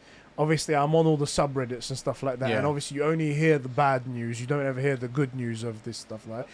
But I hear the Elite controller reliability is awful. Really? Like really bad, like worse than the ordinary controllers that come with the thing. And I don't understand. Maybe it's because there's more in them to break. Yeah, more stuff. Yeah. But I hear it's bad, and it's a bad look when it's supposed to be your most premium controller, right? Well, I hope Xbox stuff. Exactly. I hope the Edge isn't like that. The worst thing. So for me, the big problem with the Elite not working is that they've made no frickin' changes to that controller since the original Xbox, other than like cosmetically in size and weight. The thing should be nailed down now. That's sort of my point, is that you've now had 10 years, and maybe it's a case of, well, if it isn't broke, don't fix it. But in that case, you should be so good at making it that it never needs fixing, right?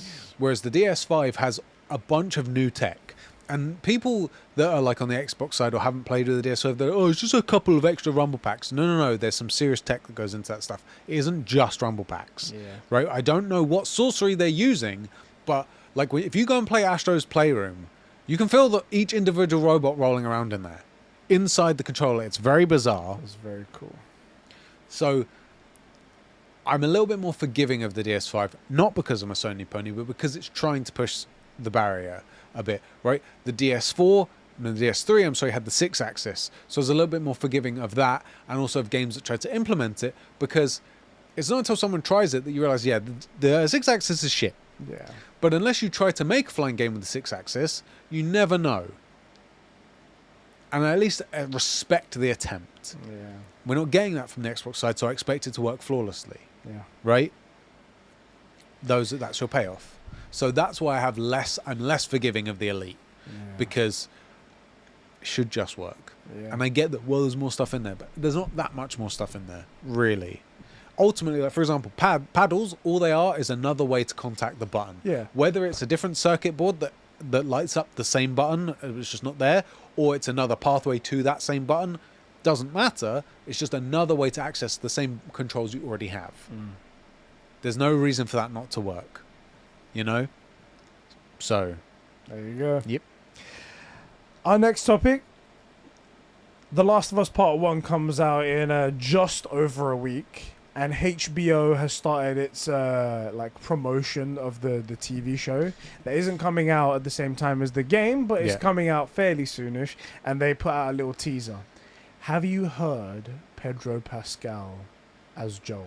I saw a clip. Because that's all it is. It's Yeah. just a little teaser. Yeah. But did you hear him say the line of like, you don't know what real loss is? Yeah, I have to say, when I was listening to it, I got immediately 5 people wanted something from me all at the same time, so I didn't really get to hear it. Okay. I heard it, and I'm sure a lot of people have heard it. If you haven't, I'll leave a little link in the description for you guys here. Pedro Pascal changes his voice completely. Okay. He sounds just like Joel. Just nails it. If you just close your eyes, you'd be like, oh, someone was playing The Last of Us in the background. Oh, I love that scene. I love that. Yeah. It was great. It's the scene in the bedroom, right? Yeah. Where he's saying you do... yeah. I don't know how. I'm like, this is just Troy Baker. Did they just put Troy Baker? Right. It's actually Troy Baker. Troy Baker is everybody. Voice overing for Pedro Pascal. It's just...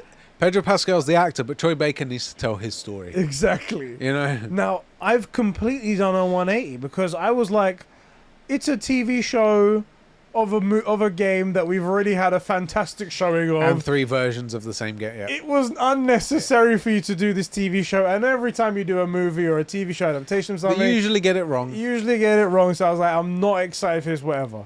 But then just hearing how he nailed it, I was just like, Yeah, I gotta be honest. Of all the shows, I thought The Last of Us is the most stacked to get it right, because we've seen zombie apocalypse stuff, functionally zombie apocalypse stuff, get done well. Can be done to make a show for that, not particularly difficult. and at the core of it, it's a human story. Exactly. The thing the Easier to only do. thing they actually really need to nail is the Ellie and Joel dynamic. Exactly. Now, on that note, because I didn't think it sounded bad, but I got taken away from it and never managed to come back to it, so Yeah. I probably should give it another listen. Mario and I have been talking on Twitter because the show doesn't look right. Oh yeah. It's far, far, far too clean. The show takes place 20 years after a zombie apocalypse, and most of it takes place outside of safe cities. Right. And there's a few stills that Mario tweeted out, and we were talking about it. Like that bedroom, for example, is just a bedroom. Well, this is 20 years on. Wallpaper should have been coming down by now. Yeah, the wallpaper should be coming down. Holes in the drywall. Or you tell me no moth has found its way to those curtains? Like, it just... And no one's been keeping up the house. There was, I forget the dude's name, but there's a church. What's that guy's name? Oh, the guy that plays... Ah, God, Yeah, that him. big beard. Yeah, him. I forget his name. That His guy. name as well. The guy. But like that church, it's brand spanking new. Yeah, from the still behind him, Yeah. it looked like it was the White House. Yeah. I was like, whoa, what the fuck? Well, this thing hasn't had a lick of paint in 20 years. Yeah. And for the record, this is not the same. We're talking 20 years into a zombie apocalypse. It's not the same as like 200 years ago. It's like a house in 1750 would have had a brand new lick of paint on it, right? But that's because it's in a functioning society where people have demand for like cosmetics and stuff. You can go to the shop and buy paint. Right. Where are you buying paint in the post-apocalyptic Who's world? making that?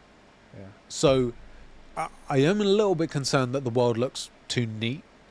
which is annoying because the whole aesthetic is the post-apocalyptic. Everything's rusting and mold is, and trees are growing through cars and shit like that, right? So let's hope it's good, man. I mean, the only thing that makes me as I said, there's always the possibility that it's going to be bad. Yeah. I did like that Pedro Pascal got that accent right. I do like that Neil Druckmann has he's openly putting his name to this. Like when that sounds good. When the tweet came out, he was like, "You haven't seen nothing yet," yeah. and I was like, well, pretty big words. I mean, you could have stayed in the shadows and said nothing, but you got confidence. Troy Baker and Ashley Johnson, them putting their name to it as well, making themselves public. I'll say they put their names to a lot of stuff regardless. True. So, but these people, they could stay in the shadows and they could be like, okay, it's a TV thing, just but they're doing it, so it gives a little bit more confidence. I'll also say, look, this will be the first of all of the TV shows and movies. Yeah. Let's see how it goes. My only thing is, if it's not right, then I have no faith in the others, because this is the easiest one to get right. Facts. There's been how many zombie shows and movies made at this point? Making a post-apocalyptic world is not hard. In fact, you can take any room and a little bit of sandpaper, and boom, you have a post-apocalyptic room now. That's literally all it takes. Yeah. A little bit of brown lighting and some oil somewhere, and boom, you're done. Yeah. So if this one doesn't get it, at least the look of the world, then we can just write off the rest of these shows. GamzMaster was saying on Patreon, you can write in just like you guys can. It said the teaser for the Last of Us HBO show looked fantastic, and I'm so glad to have any worry I had of Pedro Pascal playing Joel as being squashed. Exactly how I feel, at least about that part. And people saying, "Oh, they don't even look right." Joel's a white guy. Joel's a Texan. He could be anything. Yeah. So the fact that Pedro Pascal is he actually I think he's South Cuban. American? Cuban. Okay, cool. So the fact that he's Latin, not a problem at all.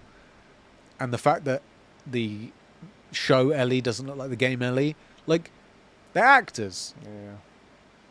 You can't pick people just because of their faces. Yeah, you're supposed to get semi close to the thing. Yeah. But at the end of the day, if they need to be able to act it. If they can't act it and you're just going for the looks, then you've lost everything. Man. Right. It's get as close as you can, but make sure they nail the acting. Close as you can and looks right. Exactly. So I think as long as they both sort of look the part-ish, which is she has to be a 14-year-old girl and he has to be a 45-year-old man. Yeah. Boom, done. Right. And then do they have the acting chops and can they convey the relationship? And personally, I think they look great. I did see the clip. I just rewatched it just now. And the clean stuff does look a little bit too clean, but then there's that thing of the clicker on the wall. That looks great. So final thoughts, if they don't get this one right off all the other shows, this is going to be the easiest one to get right. Exactly. Moving on, a little bit more PlayStation news. PlayStation are being sued in the UK for $6 billion. I don't know why in the UK we're be suing for dollars, but that's what we're doing over here. Especially with the exchange rate. A few people wrote in wanting to talk about this. One of them was GamzMaster. However, he's incorrectly got the story on here. He's got it down here as PlayStation using their position as a monopoly to charge people $70 or £70 for games, and the conversion rate doesn't match up for the UK versus the US. Yeah. And that's not actually what the lawsuit is about. That's what some of the people are what the media is trying to make you believe it's about. And as consumers, that's annoying, but that happens all the time. So if the Xbox and the PlayStation, for example, if it's let's just say it's $500 for each, it's also £500 for each. That's just the way business gets done here, which is really freaking annoying. Exactly. So let me break it down for you what it actually is, and the reason why these other places have changed what it might be or tried to fool you into thinking something else is because it actually isn't a big deal, and this isn't going to work out for the guy. So somebody has started a lawsuit against PlayStation, saying that they are ripping people off, saying that they are scamming people by charging 30% commission off of every game that is being sold on the PlayStation Network. Essentially, the Apple versus Epic case, because Apple has been doing the same thing. Xbox does the same thing. Nintendo does the same thing. Everyone does the exact same thing. Yeah. But only PlayStation's being called out in this lawsuit right here. They're saying that a game that sold on the PlayStation Network, PlayStation's getting a 30% cut of it. That is them ripping off the consumer because they don't need to take a 30% cut. That's the foundation of their entire argument. That's the business as well. And I'm like, nowhere in this legal lawsuit does it say, we believe PlayStation only requires maybe 10%. Yeah. Because it only requires this much to run X, run Y, run Z, so and so and so forth. It just says, we feel ripped off because they do 30%. Yeah. How do you know that PlayStation don't require that 30% to run the promotions, run the servers, run the store, run the back end, all of the licensing for the name PlayStation, for the fact that you're publishing on a platform that is really successful, otherwise your game might not have been seen. How do you know all of this that you've decided that it's a rip-off? Also, is there like an industry standard for a hosting service taking a specific cut? Like, what does Amazon make for shows going on there? What does Amazon make when you publish a book and sell it? Right. Like, also, and is there a law around there? Which, no, there isn't. And why is 30% too much? And why is it only too much now? Exactly. Why is it only too much now? And why is it only too much for PlayStation? Right. Like, arguably, then why hasn't Xbox also been sued? Well, but for they give this? their games out for free. Why hasn't Nintendo been sued for this? Unfortunately, this lawsuit isn't going to go anywhere because it is just one person feeling like they've been ripped off. Is it just one person? It is just one person feeling like they've been ripped off, and then somehow some law firm has decided they're going to take this case and go for it. It's just stupid because, I mean, I can understand. It's not even a developer standpoint. Yeah. It's not even a going like, PlayStation are taking far too much away from developers, and these developers having to scrounge in the background. That's what Epic's case is. Epic's going like, if they took a little bit less, more money will go to the people who actually make the games, and then more games will be made. And they're trying to make a more fairer cut for developers. That's what Epic's idea is.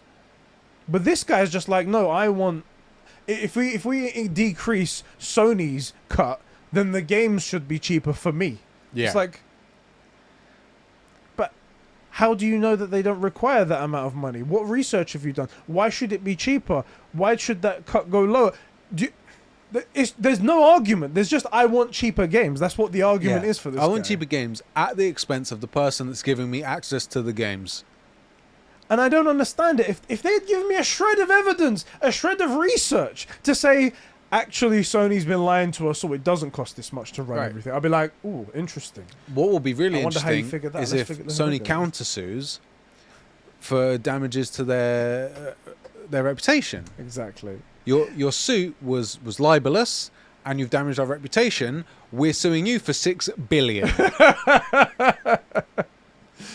It's so funny that the only way that this is ever shown in the media is either people just directly reading it and not making any commentary on it, which is fine, but that's how you should report the news, really. But if you're trying to convey a message, you should say like, but the problem is that this is just how business is, and who knows how much it costs. Yeah, businesses should make money. They should just do things for free. Exactly. If you're by not saying something like that, then you're actively enabling these types of people. Right. And then there's the other side of people who are trying to spin it and trying to make it about something else, so it's more juicy for their headline clickbait and pull people in.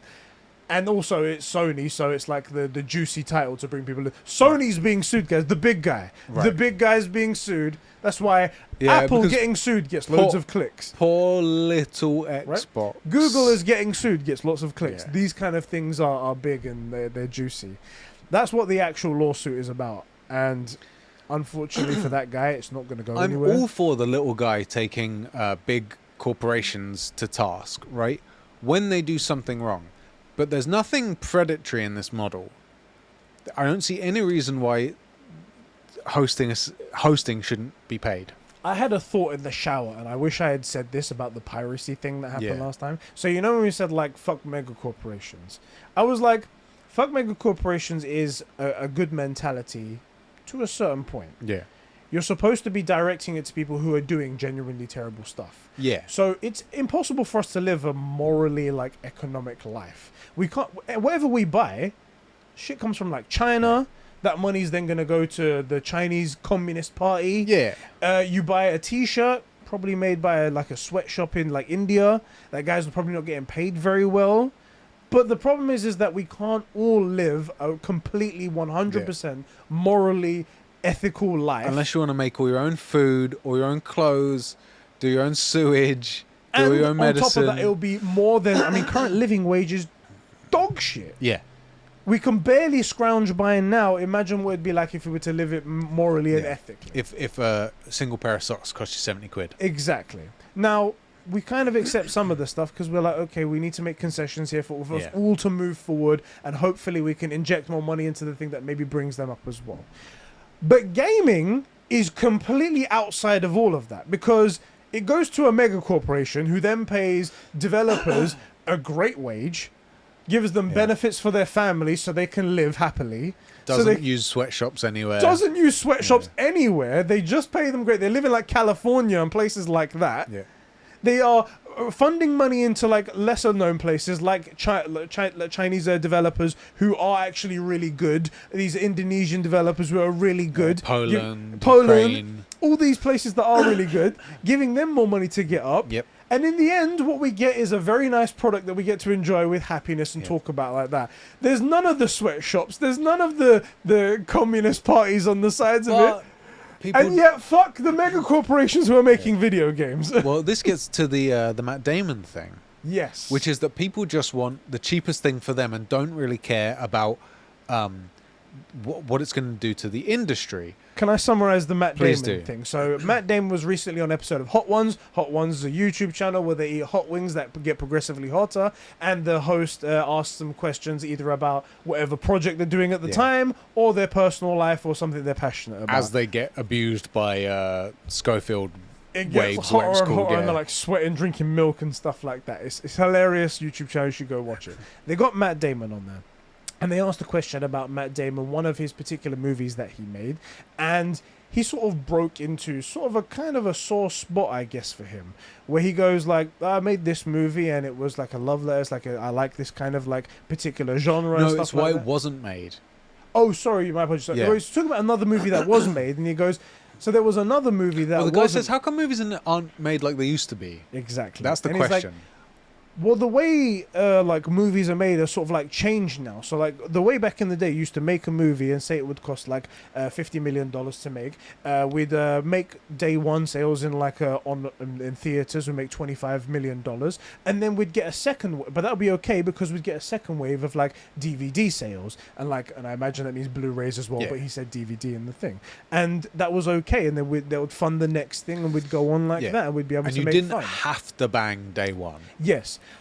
Now it's all about, and he doesn't say this part, but now it's all about the biggest thing. Like you can only be a Marvel movie and be a success. Pretty You can much. only be the biggest franchise thing and be a success, or a sequel to something and be a success, because streaming services have taken away all of those DVD sales, all of those things that you would bank on to maybe push you over the finish line, to push you into the He profits. gives an example as well. He says, like, if I wanted to make this movie like the movies that I loved, and the example they show on screen is Good Will Hunting, which is an incredible movie that would never get made today because it would never get the weekend release numbers, right? Yeah. And Good Will Hunting, exactly the reason, because people bought the DVD because it was very good, but it didn't do incredibly well in cinemas. And he says, like, I want to do these movies that have these incredible character stories and character interactions. And so let's say I go to a guy and this is the movie thing, and I got this great script. And the guy says to me, okay, well, it's going to cost me 20 million to make the movie, 50 million to promote it. Yeah. I need to get 100 million to break even on everything, right? The math's a bit wrong. You have to watch the clip. It's very good. Yeah. Because I can't rely on DVD sales, I have to have the 100 million release. Yeah. And he's like, well, this movie can't do that. Yeah. But it's a movie that should be made. It's not a Marvel movie that's going to hit $1 billion on the first Right. couple of weeks and whatnot. But it's a great movie. Right. And it should be made. And because everyone expects those kind of movies to just be available on a streaming service for like £1 or whatever it is, for £5 a month or whatever, no one's given the budget for that. No one's making those kind of movies. Unless they're willing to just take massive losses, which a normal functioning good business doesn't do. And the only reason that, I think is it Enola Holmes, the Sherlock Holmes' sister movie with Henry Cavill's Sherlock. That's a Netflix movie, I believe. It's coming to Netflix. But the reason they can do that is they have all the subscribers. Yeah. You can't just make a movie now because you have to be on the subscription service or make a banger. Yeah. And that means that the movies, like Matt Damon says, the movies that he likes to make, like your Good Will Huntings, can't be made because you cannot remake. You can't even get the guy to break even safely, reliably from box office sales, which means there is no back end because there are no, realistically speaking, in comparison, there's no back end. There's no DVD sales. Yeah. So it's way riskier to make these kind of movies. So no one makes them. Yeah. And we looked at that point and we were like, man, movies are in that state when subscription services are essentially killing these smaller games that maybe would have been so amazing, or games that people wanted to take a risk on, or people thought, okay, let's try something new, let's try something different, that are probably never going to get made because subscription services seem to be going the thing if we go the way that Microsoft's going. Yeah. And that's only compounded maybe tenfold because games are infinitely more harder to make, infinitely more costly to make. Many more moving parts. Exactly. Were already a high cost anyway when it comes to the initial purchase of them versus buying a DVD, like 20 quid versus like 60 quid or 70 quid. Yeah. And now we're trying to shrink that down to a monthly price of like 10 quid. Yeah, but luckily it can never happen to games. That's the thing. It's only going to happen to movies. I mean, the guy that made Abe's Odyssey, he was super happy with the way going on a streaming service worked, right? He was totally fine with that subscription. He was like, yeah, I was fine. No, he didn't. He came out immediately afterwards and immediately said, like, we didn't make any money off of that. Yeah, well, I mean, or we could have totally misunderstood the deal that was in front of him. Yeah, he had other problems but with like, his one.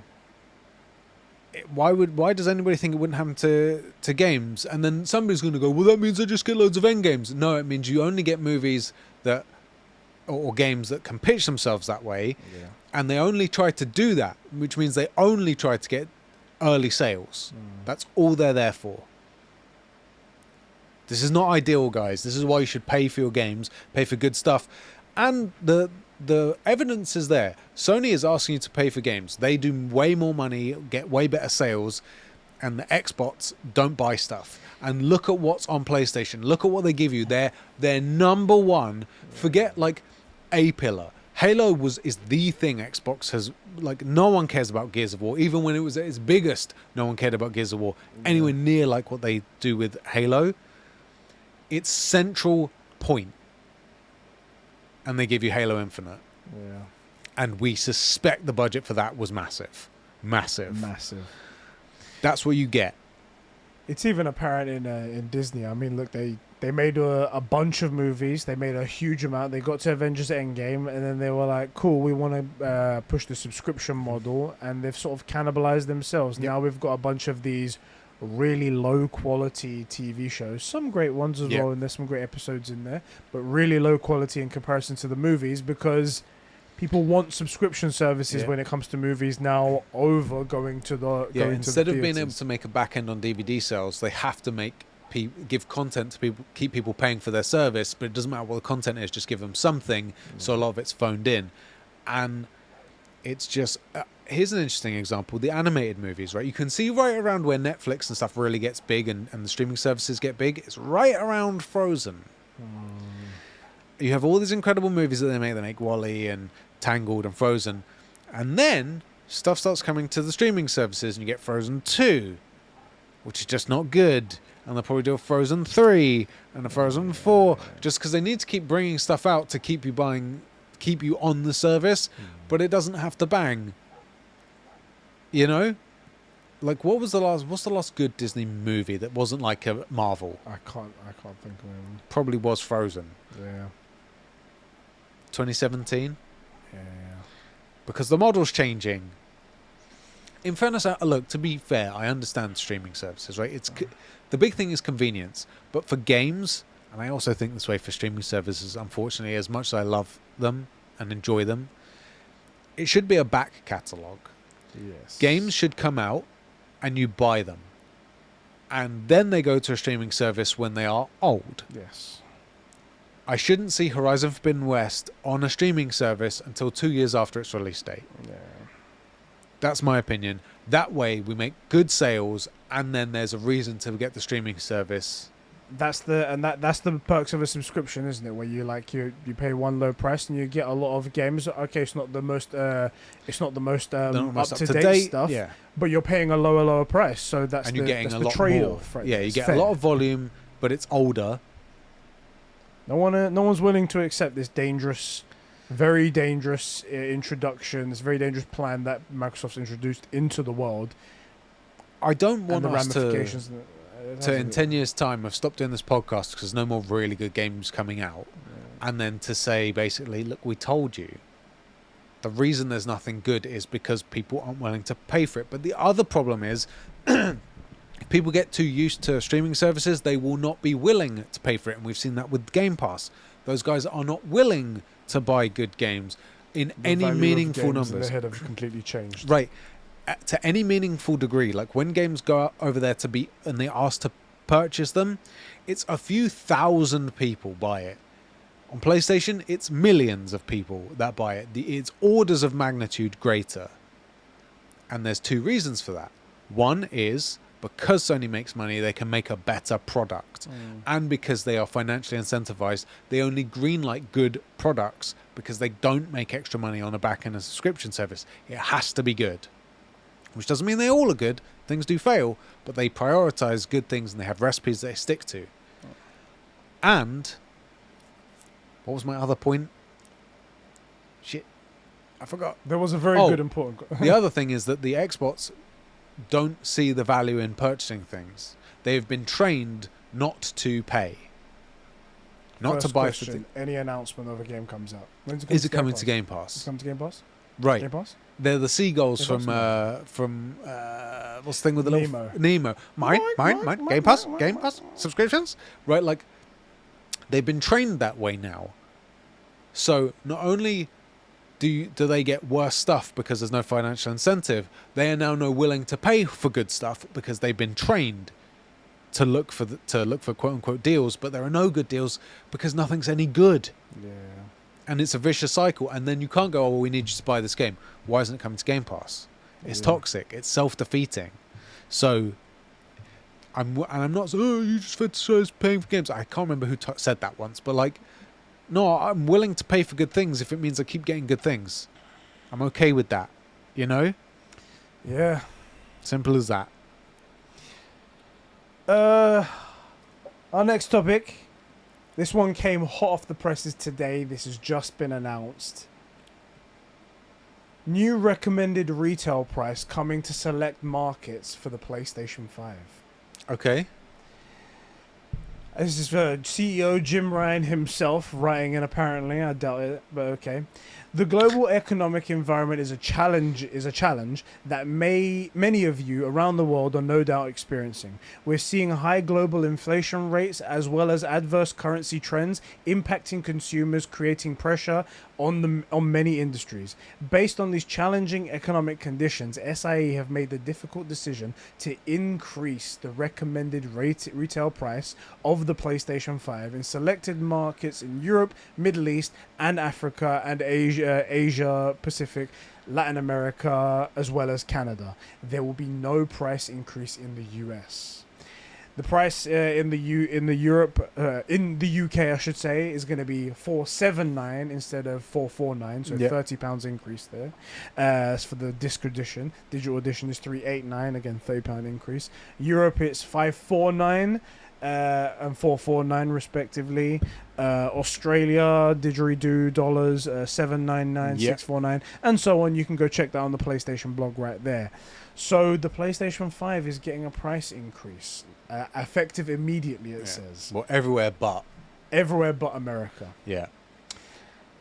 A bit crappy. No, actually, let's call it what it is. This is shitty, and it's super shitty of Sony because America has the most money out of all of us, This is the thing. and they get it cheaper than all of us. So this is the thing. I'm So okay. no, fuck you, Sony. I'm okay with the price increase. Not that I'm happy to take a price increase or anything like that. I do think it's a bit shit. People have to pay more for the same product that I'd had for $449. That's one thing. However, it's the economics, right? PlayStation have been sort of fair. It costs more to make video games now, therefore the price increased by Yeah. $10. So they're keeping true with that. It's costing more to manufacture the console. Okay, you're charging me more. Okay, I don't like it, but okay. So why is it not charging? Why is it not more expensive for the Americans? That's the bit that I'm So- calling bullshit Yeah. on. So get fucked. Why is America not subject to this? Why? Because it's your biggest market. And you don't want to upset that, right? Yeah. You don't want to upset the people They that are were gonna already give you the getting. biggest- They were already getting a deal because the euro and the pound are still above the dollar. So even if at the same price, we're paying more. Exactly. And it's not like it's necessarily any easier to ship them from China where they're made to America or to the UK, right? In fact, it's a lot harder to get them to certain parts of America, like right in the middle, like Texas or whatever's above Texas, who knows. Like that's harder to get to than anywhere in the UK. That's the bit that I'm pissed off about. If you said, look, it's all across the board, it has to go up like 20 quid, 30 quid. Yeah. I'm like, the world has fucked up. Yeah. And demand for everything is ridiculous. I mean, for my work, I have to pay more for materials Yep. now. It's just the way shit is. That means you have to charge people more, and diesel's more expensive, so your costs go up. Right. So things go up, and then PlayStation have to eventually move that cost over. I And understand that. they're one of those companies that needs to make a certain amount of profit. If the cost goes up, then they need to move the price up. Right. That's cool. Why is United States immune from this? Is it cheaper for Americans? No, it's not made there. No. It's not like they're using their parts, which is more cheaper in the area. Therefore, Yeah. no, So there's no shipping costs or anything. Yeah. it's exactly the same. Why? Because you don't want to destabilize your most crucial market right there. And this is where someone should sue them. Exactly. This is discrimination. That's a suit. Not, oh, I want cheap games. See, I'm happy to pay for stuff if it makes sense. I'm not happy to get ripped off. That's ripping us off. That's Get ridiculous. fricked. Oh, that's a bit of an annoying one. That one there. It is. But you guys, we would never call out Sony because we're Sony ponies. Right. It's look, when you see bullshit, call it what it is, and that is not okay. Yeah. You know, it's not okay. If they were like, look, it has to go up by 20 your currency signs, right? $20, £20, €20. Fine. The Americans who their base pay is double ours, basically. The average American income's 50k. Here in London, it's 30k. So like, and everything's cheaper, and their gas is half price compared to ours, and their houses are half price compared to ours. No. If anyone can foot that extra cost, it's them. Bullshit, Sony. Bullshit. Yeah, that was just hot written in right now. So yeah, enjoy. Dickheads, blood. Dickheads, bruv. Dickheads. Sony, you're uninvited to poker night. Let me see if I can go through a quick few of these messages. See if there's anything that I missed. No.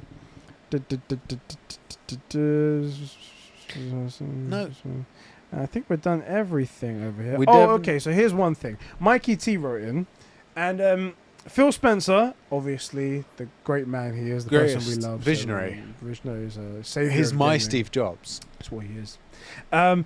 In another comment regarding the exclusivity of games after the purchase of Activision Blizzard and stuff like that, in order to grease the wheels and to seem pro-consumer and stuff like that, he makes a comment. He made a statement saying that the idea of games made exclusively for one device is something we're going to see less and less of. Right? Listen to what he said right there. Okay. The idea of games made exclusively for one device. Yeah. Didn't say platform. No, he didn't. One device. Because the thing is that he's talking to a bunch of lawmakers who are not aware of how gaming works, not aware of how anything is published. Their average age is 60. Exactly. They don't know how the tricks of the trade when it comes to gaming and stuff like that. And he put this idea of like exclusivity on one device to try and put in their heads like we would never make our stuff exclusive because it doesn't make sense. And also it's the future. The future is open. Not Open to device. Everyone. Like, but what they really play Halo Infinite on your phone. What exactly? What Phil Spencer means is like our games will be playable on Xbox, on PC. Will allow you to play it on the cloud as well. Everywhere. Not on one device. No one's gonna, and because it's a statement he's making, he's not taking questions. No one could go, well, what about PlayStation for Starfield or Elder Scrolls 6 or the next Fallout game? But any reasonable question. So does that mean that none of your things will be, none of your current upcoming games will be exclusive to Xbox? No one can ask those questions because that's what he's trying to grease the wheels of lawmakers. Right? He's doing exactly what they did for this generation, where they ruined a bunch of games with the backwards compatibility. They said none of the games that come out in the first few years will be exclusive to the next generation of consoles. Well, because they brought nothing out. Yeah, right. There is that. Same sort of deal here. Mikey T goes on and goes, a bit of a cynic. It seems like Phil is trying to play the hero and downplay exclusivity, despite what the company is doing. Could this be setting up something where Xbox Studios may not just be Game Pass / Xbox? Would certainly help foot the bill for Game Pass if it goes down this road. What are your thoughts? There is that possibility, by the way, that they essentially just become a publisher. Yeah. Well, they won't be because they publish nothing. Well, that's the thing. They've bought. You have to do a game in more than 700 days. If they've bought all of these studios, if they all start making games, that's a huge if. Because they've had a bunch of studios before these big purchases. Just saying, still nothing. But if they get all these studios and they make all these games, if they want to make money, they could just give up this whole console thing and just become Game Pass for everything. Game Pass is available everywhere. If they stop being Xbox and they start being Game Pass, then Game Pass could come to PlayStation. And then they could sell through PlayStation. PlayStation will get a cut. Yep. It would just be like having Netflix. EA access on Netflix on all your there. consoles. Exactly. It will mean nothing to them. Yep. But they need to give up being Xbox. If they want to just make money, then they can just be Game Pass. True, but you're both wrong because you're missing the point. Go on. This statement and this view of the world has nothing to do with Xbox and everything to do with PlayStation. This is designed specifically to make PlayStation jump through hoops so that this statement can be forgotten. Yeah. And when they have anything to show, they can just say how good it is. Yeah. This is not to do with Xbox. This is to do with PlayStation. This is propaganda to get PlayStation to make another mistake because for some reason they let Xbox lead the way for their decision making, even when Xbox isn't doing that thing. Yes. This is not to do with providing... I actually agree with you. I think they could just be the biggest publisher and just make money. Yeah. And their games could go to Nintendo if Nintendo would have them, which they probably wouldn't, or Sony. Or they could just be, look... Play Game Pass. Get a thing to play Game Pass on. We make a Game Pass machine. It's not an Xbox anymore. It is a thing for you to access gaming. Or we do a browser feature, whatever. So go to the cloud thing. But they're not doing that. They have no interest in doing any of those things. They have only got one interest, and that is trying to damage Sony by making Sony damage itself. Yeah. That's because they don't have anything. They don't have any games. There's only one thing in the pipeline of any interest to anyone, and that is Fable. And if they could ruin Halo as badly as they did, which is ironic because Halo Infinite had really good bones. Yeah. It actually had a decent campaign and the multiplayer looked incredible. That's the only reason why it didn't burn to the ground, because it had the stable framework of an FPS. Right. But it was all the decision making that went into that. I don't have any qualms that 343 can't make a decent game. I have a problem that they can't make a decent story. And when they made a decent game, they ruined the multiplayer and also only brought out a third of the game.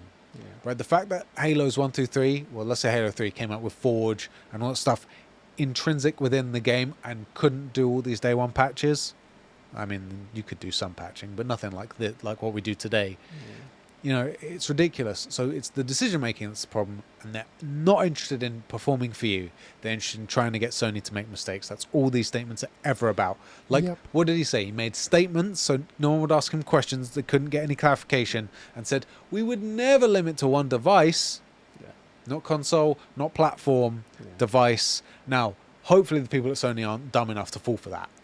But also because there is no way Sony can compete if they're looking to do the cloud stuff. Those Azure servers lead the field.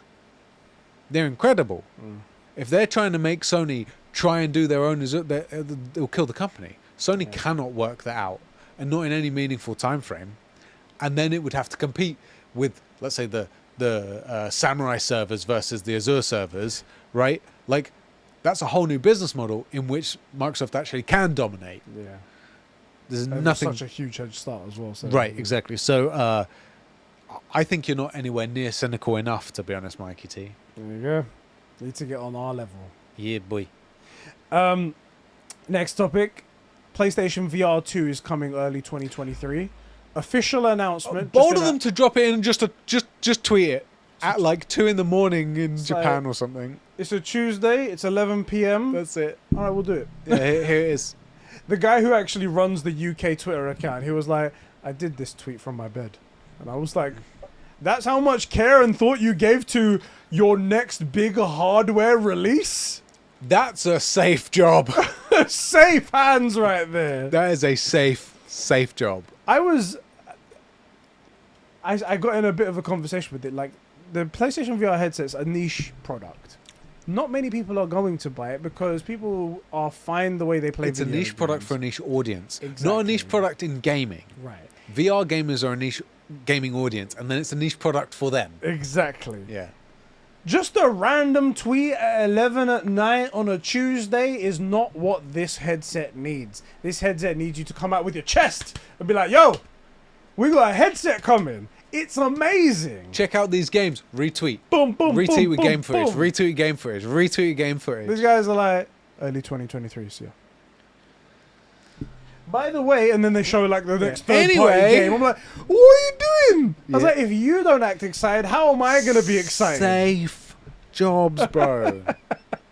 Fucking hell. On that job, you do nothing except one tweet at 11 o'clock at night. I'm in bed. I'm not even sleeping, blood. Hey, I'm done. I never sleep. This Twitter account never sleeps. It never tweets anything useful, but it also never sleeps. Never sleep, son.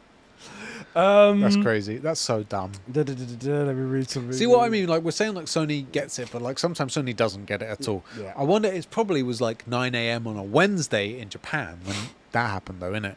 Yeah. Probably a good tweet for Japan. Yeah, probably a good tweet for Japan. Yeah, and I understand time zones fuck everything up, but there is a time which is good. It's like 6 o'clock-ish in the UK. Yeah. Is like early enough in America. Yeah. And it is a bit of an on time in Japan, but Japan's a smaller they'd be like market waking anyway. up and, and they'll get to see it. But the way that they did it here was like super late for the UK, so everyone was already going to bed. It was super late in America, where all the journalists had gone home from work. Yeah, so 11 o'clock would be 5 p.m. They weren't going to be 6 p.m. writing up an article on the way home from work or something like that. So it was very bad all over. And PlayStation, what the fuck are you doing to yourselves? See, and the next book sees that and goes, why would we make games when these guys can't even release a headset properly? Exactly. I'll look through some stuff. So let's talk about the game that released that everybody's been talking about, Saints Row. Oh god, yeah. Saints Row released the other day everyone was surprised actually because we all forgotten about it, and it's been getting shit on. It's funny, even Wames, who I don't know if you've seen it recently, but Wames had COVID, and he's the only person I've seen. He's tweeted this out. He's like, "How am I the only person that gets COVID and gets bullied for it?" But he has been getting bullied for having COVID, which I thought was hilarious. And even he, a guy that gets bullied for having COVID, is shitting on this thing. Yeah. I did see one thing where it was like the guy tried to shoot a store owner. Yeah. And it didn't work. And he was like, "Don't buy this game." And I'm like, course. It's one thing, and maybe it was in a mission. Like, there's no context here. But then I've seen a bunch of the just running around the game stuff. Yeah. What is it? Why can't they, like, they couldn't get GTA remakes right? They can't get this right. Apparently, it's all so bad. So I've heard some reviews of it, and people are like missions. Most of them are pretty much exactly the same thing. Run to this place, shoot these people, run back to this place, shoot them people, and it's done. Yeah. Sometimes the enemy placements are really, really bad. Apparently, it's full of bugs. Apparently, you can actually, like, break your saves. You can apparently have times where you're stuck in a certain position. You can't get out of it. As well as that, apparently all of the voice acting is super cringe, super bad cringe. Like, they literally went, what do millennials like? Let's do that. And then and that was it. And even even millennials don't like it, apparently. Yeah, like, there's just, I had one guy go bruh on TikTok. Let's have this character say bruh. Right, exactly. It's all just dumb shit like that.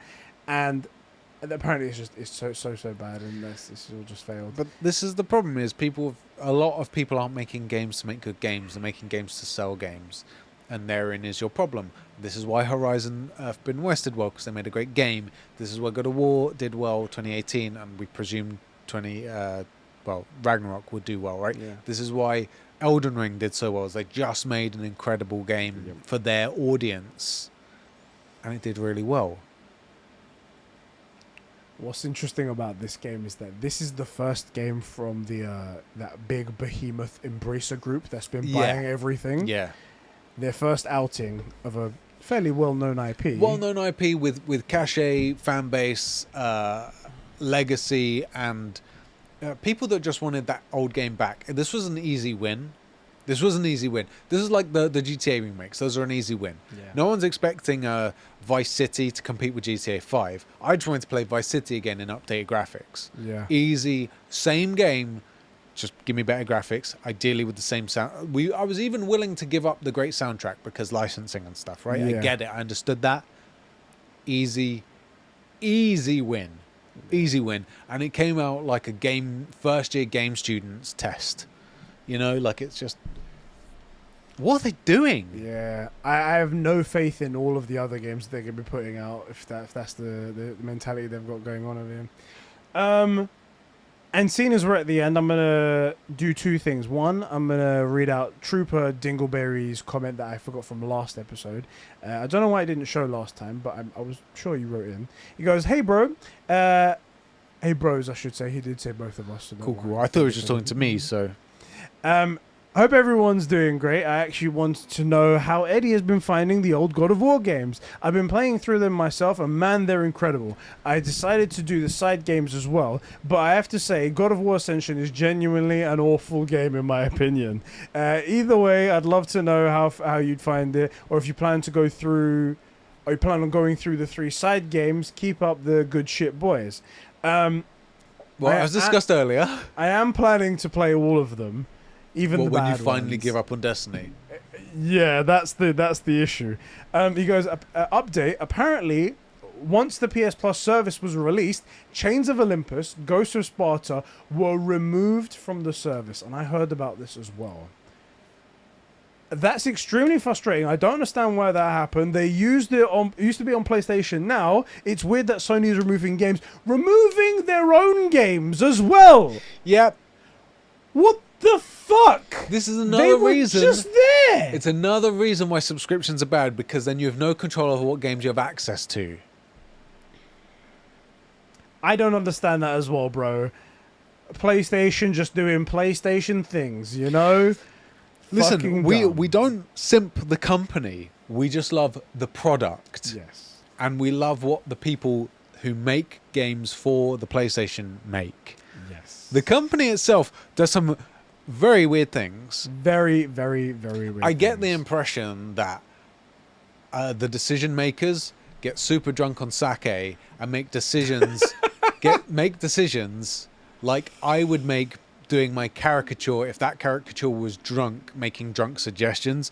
Let's put God of War on a subscription service and then delete the DLC. You know, like it's that caricaturist of a decision to make, that the only way it gets made is my caricature gets drunk and makes ideas. Yeah. It's so stupid, you know? And then they Sudoku themselves. I love that, by the way. It's so funny. Oh, that's the best, isn't it? Sudoku. Oh, wait. BS Bro 2 T wrote in as well. It says, I know you want Gamescom comments, but I just got to mention a callback to the previous episode because it's been bothering me. It's that the PS3 controller's circle is clearly more orange than the red on the PS4 controller. So that would explain why Eddie saw orange in God of War, but it's supposed to be red, obviously. So he's trying to clear up the confusion. I'm gonna come out and say, shut the fuck up. Yeah, it's pick orange. a side. There's no all red side, blue side. It's a red. No. Oh, well, let's mix them together and make a little fucking green. There's no offense here. No, red or blue. Do you remember your World War One history? Exactly. Two sides. I'll just hang out in the middle. You're either a Nazi or you're not. All right. Right. Are you a Nazi? Come join the Do you Nazis. believe in red? Are we both trying to?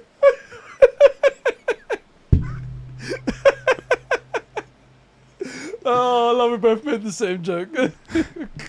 This is the problem, though. Is like people don't realize how much this actually does happen. Yeah. It's Also, I wish we made jokes that were much more YouTube friendly. Yes, I wish so too. Move on to the final thing then. Sorry, would you say it's the final solution?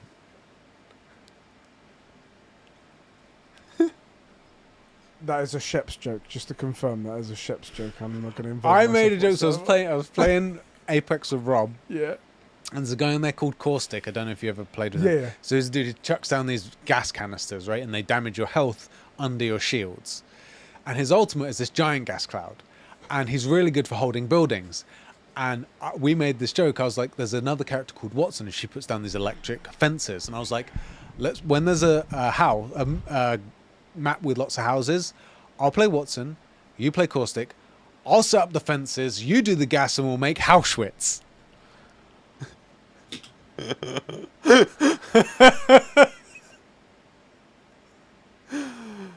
And also the random that filled in with us left in the middle of the game was just like, I'm out. Can you blame him? Just two randoms suddenly talking about making Auschwitz in the game. No, that's so bad. Oh my god. So, come play Apex Legends with me and Rob. I don't know if I want to. I don't know. I mean, that might put me on some list. I don't know. Hey man, all the best people are on some sort of watch list. I think I'm on most of them. Hey, collect them all, right? Like gym badges. It's like Pokemon. The final thing I wanted to say, I was going to say, if you will allow me, I want to gush about Destiny 2's expansion, the Lightfall expansion they announced just before Gamescom for the last 5 minutes of the show. Sure. It looked fantastic. It looked so bright, so colourful. I mean, if we forgive the part where it's like, hey, this city that was just on Neptune that we just didn't know about. Yeah, you just didn't spot it. Is here. It looks so fantastic. Yeah. And they actually discover a new power within it. It's a new power that only you discover as the Guardian. Yeah. Called Strand. It basically looks like the constructs of the Green Lantern abilities. Yeah. It's all green and you just pull out like a web from somewhere. What was cool is they sort of describe it, and though they didn't say this, it's basically that from whatever it is that helps you discover it, you basically you discover the Matrix. Yes. You basically can see the Matrix, and then you can pull the code that you need out of it, so you can get your hooks and damage and stuff. But I love that idea of it. They were like, we've got this cool ability and this new stuff, but let's make it cool. Let's give it a reason in game for it to be there. And it's basically you discover the source code of the universe, basically, and in your small way to funnel it, you're able to manipulate it. Yeah. And that is a very cool way to do it. Because before it was just, you have these special powers. Yeah, they were like, you're given this special power from this traveler guy that came along, and that's that. Here it is. You can do a spirit bomb, and this guy can do a hammer slam like Thor. Yeah. There you go. And then they just built infinite abilities inside that thing. And it's sort of like, it's one of those things where it's like, believe this truth. and then everything falls into that truth. Right. This one was like a whole new thing on the side. I was like, that's really creative. It is cool. And also, they've invented another thing where it's like, so like Guardians were chosen by the ghost that was made by the Traveler to protect humanity, to protect everyone. Yeah. I mean, the very first thing that happens in the first Destiny is your ghost, Dinklebot, revives you. Exactly. Yeah. You're chosen, and that's your responsibility now, to be a guardian, to guard everybody. And they've shown these... Bless you. So, I really hope someone thinks the audio is out of sync there, where I said bless you first and then you sneezed. How do you say bless you? These they're called Cloud Striders, right? Yes. Yeah. Cloud Striders they showed, and they're like, these people are not chosen, but they have risen up to protect all of the people in Neptune, all of the city and stuff like that. And they're like you, except the opposite. They haven't been chosen. They've chosen to rise up to do their job. They weren't, like, with you as a guardian, you're sort of basically brought back to life and told, this is your purpose now. Yeah. This is why you've been brought back. And these guys are, like, in the opposite. They're alive and they go, I'm going to defend people. Yeah. They're sort of the Spider-Mans of the world. Yeah. Which I wonder, because I didn't see too much of it, because it's Destiny. Trash! Do you get to play as Cloud Striders? I don't think so. Will there be... Because that would be a good way to introduce a couple of new or potentially limited time classes. Yeah. Because they must have other ideas for, like, instead of Warlock Hunter... The way that Destiny always works is that, and I can see it even in the Lightfall thing, because this is the beginning of the end expansion. So there's going to be another one after this, clearly. Right. And then what happens after the end? The beginning Destiny of 3. The next end. This is the beginning of the start. Of the end. Of the beginning of the beginning of the end. Exactly. For the next project start to finale. It's possible that they do something with the Claw Striders as well later, that you can actually play with them. But I do think it's an interesting implication, because just changing the origin of something makes it wildly different. Yeah. Like, even when it comes to, I know I'm going to use Green Lantern because that's in my head now, how Green Lanterns are chosen, the Ring chooses somebody, just like how the Dinklebot chose you and whatnot. Imagine if it's the other way around, where you go to find, like, the power of hate, for example. Like, you go out and you seek the ring of hate, and you make that, it makes you into a fucking villain. It makes you into a whole different thing. I wonder how it affects these guys and what their deal is. And it's interesting, because I guess they don't go outside of Neptune, so that's one thing. Yeah. They don't see themselves who are they protecting against? Just their own people? Or, you remember I told you this, you didn't know this, but the Master Chief is around before the Covenant arrive, and he spends his whole life before the Covenant arrive putting down human revolutions against the government. Right? So he's not really the good guy. I mean, I'm not saying he's a bad guy, but he's created by the government to put down humans on other planets that are rising up against, like, the central control, and then the Covenant attack, and he's the best weapon they have. Right. But before that, he's sort of like, it depends if you're on the side of the government or the freedom fighters, and usually you don't want to be on the side of the government, right? Yeah. Like, they're the government, the government, so government's usually not the best of guys. So it's hard to tell. And this is interesting because on the surface, you go, well, this guy was chosen, he was revived and given a purpose. What if he doesn't want to do it? Yeah. And the other side, this guy chose to save people, and that makes him seem really heroic. Yeah. But what else did he choose? He chose power. Yeah. Do you want people... Someone offered you power. Would you take it? Yeah, of course not. It's the Captain America thing. Yeah. He didn't choose power, he didn't ask power, he didn't go seeking power. That's why he was the right guy for it. The guy that went in looking for the power, that big dude, was not the right guy to have it. Yes. So it's an interesting dynamic. These people chose to self-sacrifice, or they went seeking power. And people that go seeking power, anybody that wants to be a politician should not be a politician. Yeah. Right? So it would be they could do some very interesting stuff with this is what I love about Destiny. This is what I love about Bungie specifically.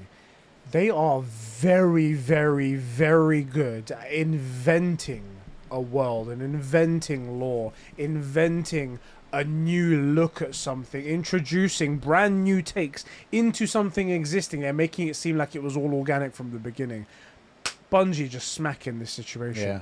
And when I saw that trailer, despite the trailer being CG, and obviously we got to see the gameplay afterwards, but the CG part of it, which you're not playing in that way. No. But that's just the fun lore part explaining it to you. I was like, oh my God.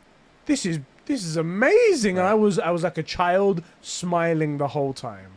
That's what I love about Bungie. That's why I love Destiny. The CG trailer did look very, very cool. And the fact is, you're right. You're not playing in that way, but it's not too dissimilar from when you're playing. If you're going to use like one of those grappling hooks, like from Doom Eternal, yeah, it will look way cooler in the CG trailer. You get to see dudes swinging in and doing cool stuff. Yeah.